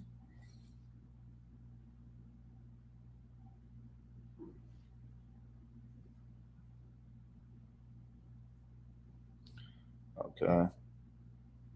Alex just to moderate the debate after. Well, first of all, no one invited me to moderate the debate, so Greg never reached out to me, Michelle never reached out to me to moderate, so I'm not gonna like fucking insist on moderating something I wasn't invited to.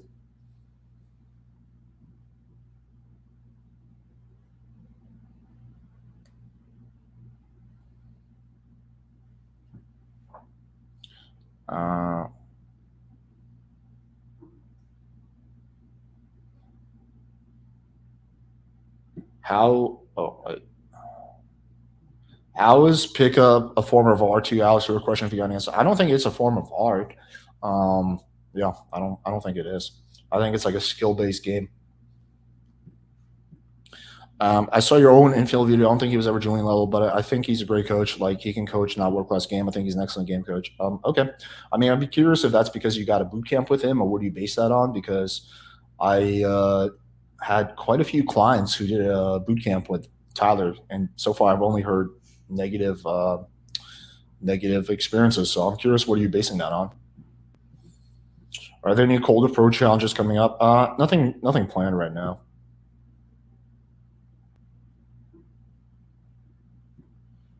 I refuse. It's an extra box for something I'm going to return on Amazon.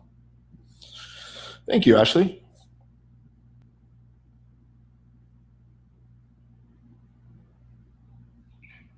Alex, let me come up and debate you for 5 minutes. What do you want to debate me on? Tell me in the chat.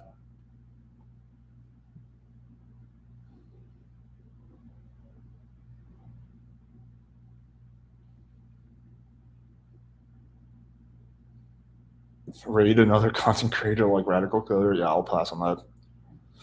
Any potential Coach Kyle collabs in the future? Well, there's always potential, but it doesn't seem likely. You know, I would be down to do something with him, but he hasn't replied to me recently, so I'm not gonna like chase the dude. Thanks, Fire. You're gonna speak on the Steven Crowder drum. I haven't followed it at all. I didn't know it even existed until someone brought it up in the chat, so I can't really comment on something I don't know, but I'll look into it. Ben can come on. I'm just curious what he wants to. I want to debate you on whether all these debates are missing a larger point. Our culture is puritanical. I don't know if I necessarily disagree with you on that, but you can come on if you want. Let's keep it like 5 minutes. I don't know if we're going to have a disagreement, though. Ooh.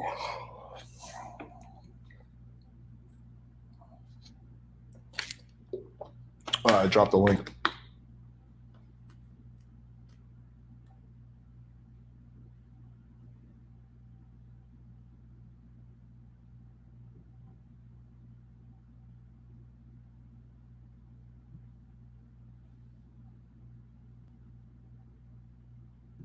Are you Russian, Alex? Do you support Putin? I'm Belarusian. Do I support Putin? No.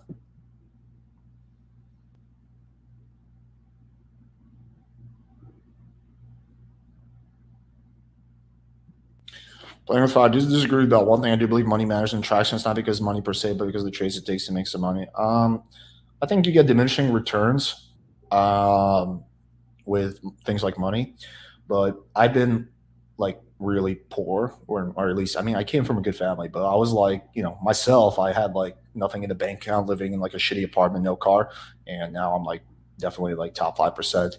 And I haven't noticed any kind of substantial, tangible effect in terms of dating when it comes to that. Can I come on and apologize again? Yeah, if it's a quick apology, it can't be a long one.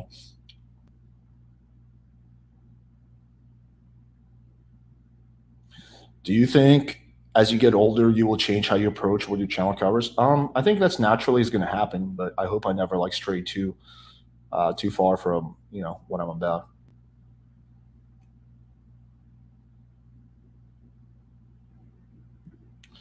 Player 5, based upon what you said, like Tyler's breakdown student results, never did boot camp, regret missing jumper shoot on top fives.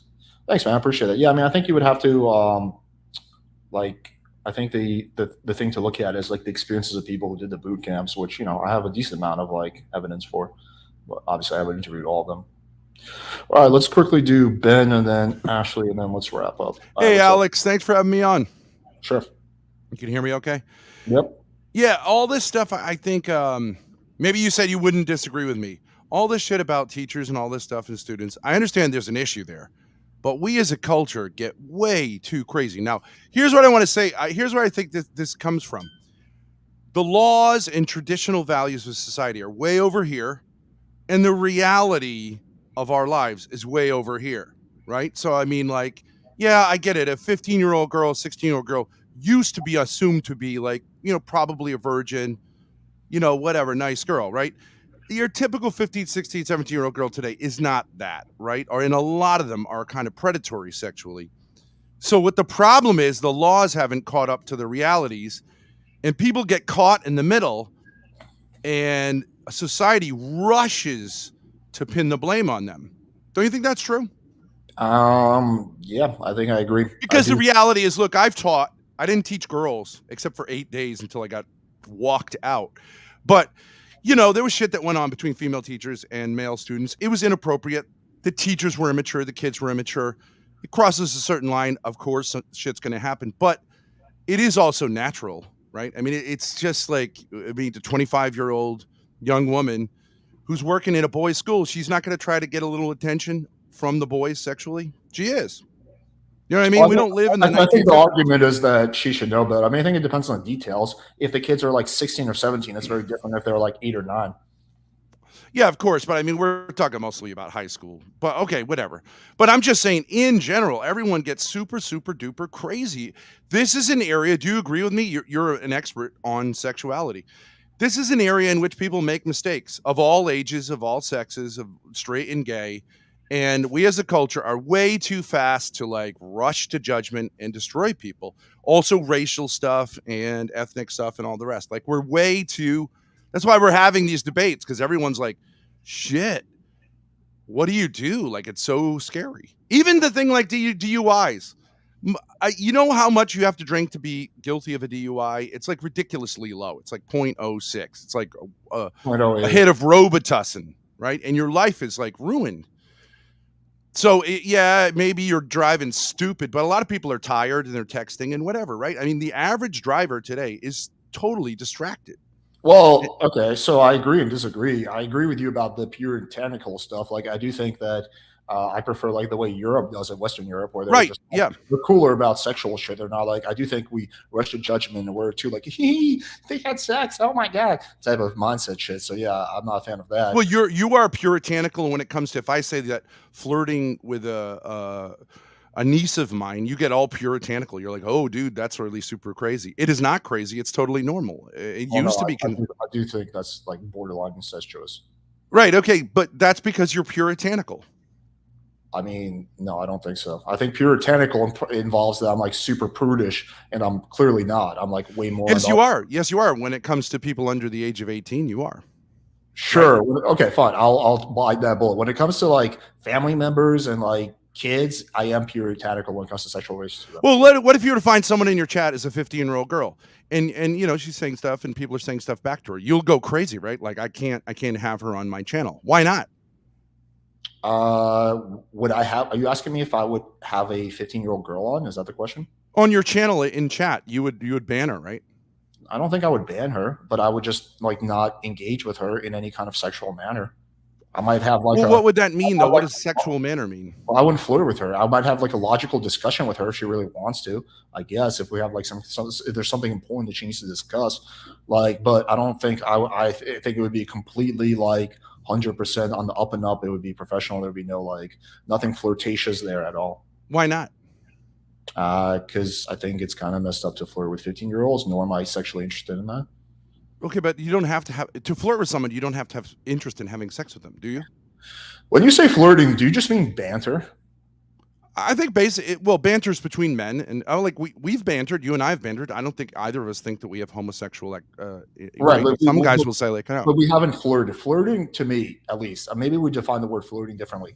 Is if you have a sexual interest in that person, it implies a sexual interest. So okay, but any sexual interest, then you're not flirting with that person. Okay, let's say a nurse in around old men in a hospital, right? They'll sometimes like flirt with the old man. He's sitting there dying, he's lonely. They'll flirt with him a little bit. That it is sexual play. I think there's a difference between banter and flirting. But I mean, she's not being strictly logical, right? She's not saying, here's your medicine. She's saying like, oh, don't you look cute today? And she might, lean over in a way that like, she knows he appreciates that. Well, but does she have a sexual intent? Does she want something sexual with that person? That's the real question. Yeah. You're saying, is she trying to close? Does she have a sexual intent? Is she interested in that person sexually, or is it purely just banter and just making that person feel? Well, you think sexuality is simply genital expression. That is not you have a crazy vision of sexuality. It's a type of sexual interest. Like when, for example, when I like meet my when we used to go out with like my girlfriend, her mom, right? I would like I'll be like, oh, that's a great outfit. That's awesome, right? Sure. But there's no sexual intent. I have no sexual interest in my girlfriend's mom, right? So that's the difference versus if you do have some kind of sexual interest. Well, it's sexual. Like we have there's a sexuality that you can have that does not mean I want to put my penis in this person. Do you agree with that?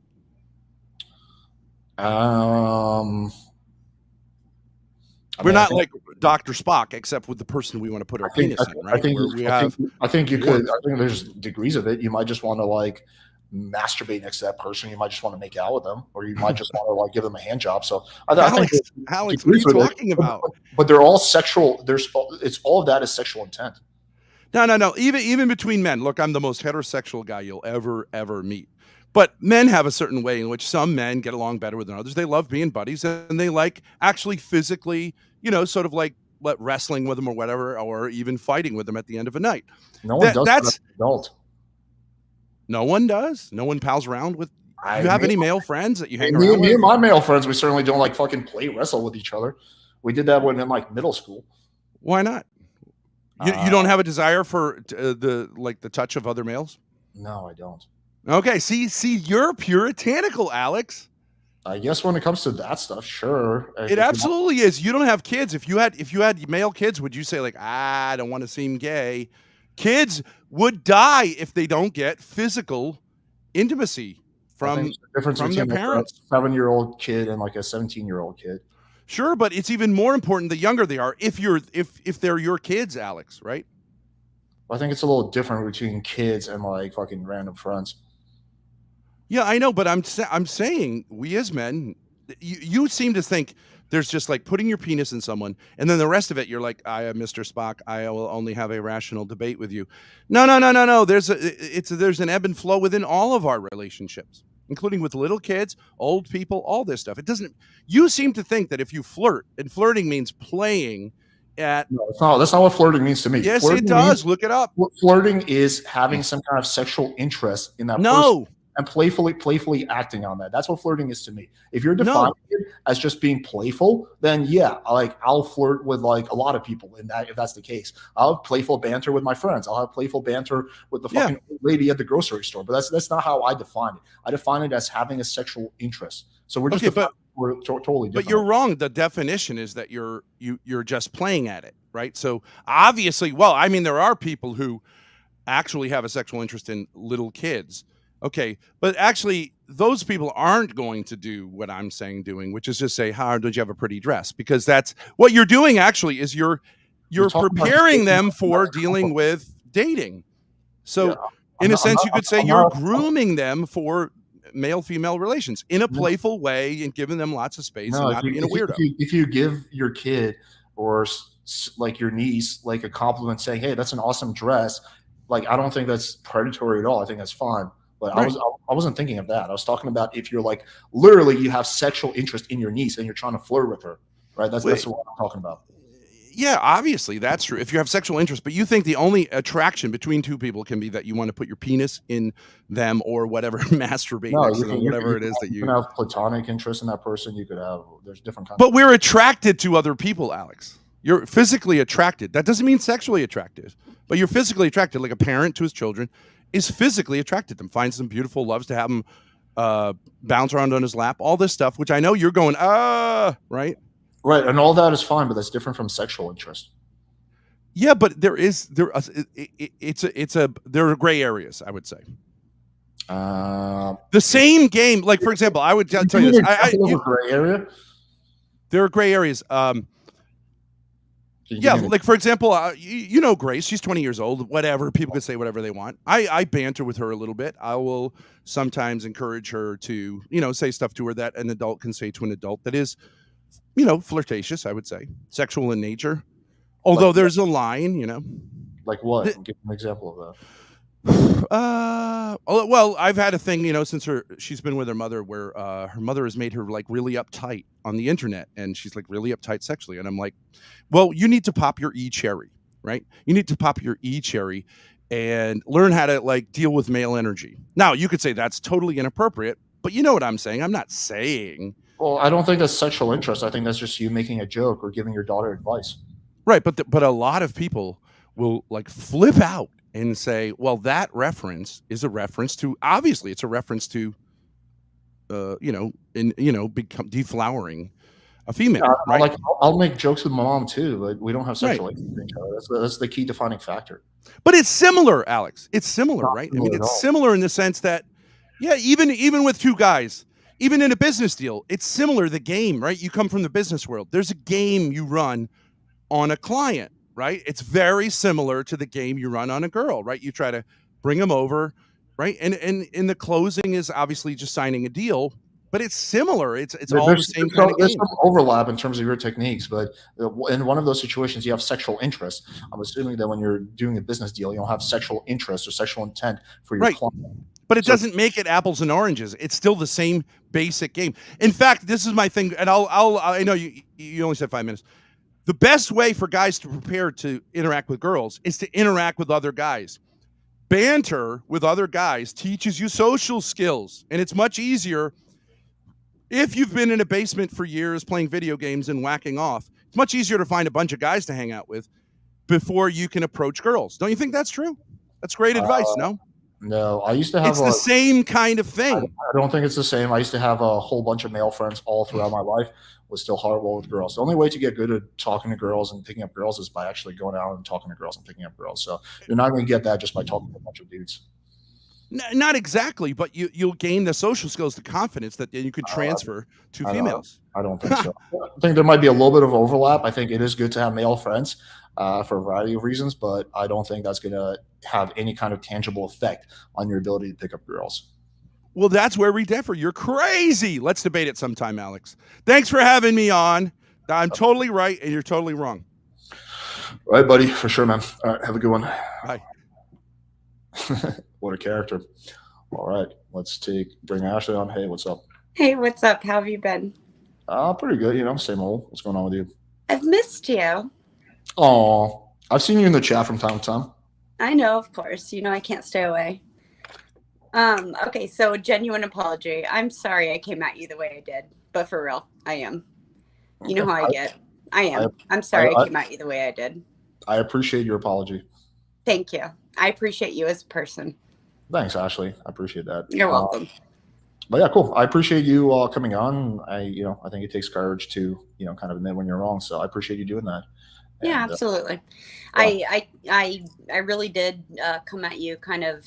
I felt like it was in good faith, but part of it wasn't quite in good faith, and I recognize that now. Should have handled it differently. Wish I would have, but still think you're a cool guy. I think that you're doing a lot of cool things with your channel.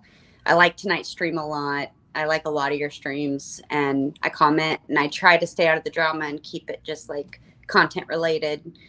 And I support you. So just Thanks. want to say that. I really appreciate that. And yeah, feel free to drop by anytime. You're always welcome. You know I mean it. I wouldn't say it if I didn't. No, I get it. For sure, Ashley. Thank you. I appreciate it. Bet. Take care. Have a good one. All right, cool. Yeah, massive respect to Ashley for I think a lot of people would be like unwilling to publicly do that, so I respect that. All right, anyway, guys, hopefully you enjoyed the stream. This was fun. I'm gonna look into that Steven Crowder thing. That seems interesting, and yeah, appreciate you all. Have a good night, guys. Take it easy.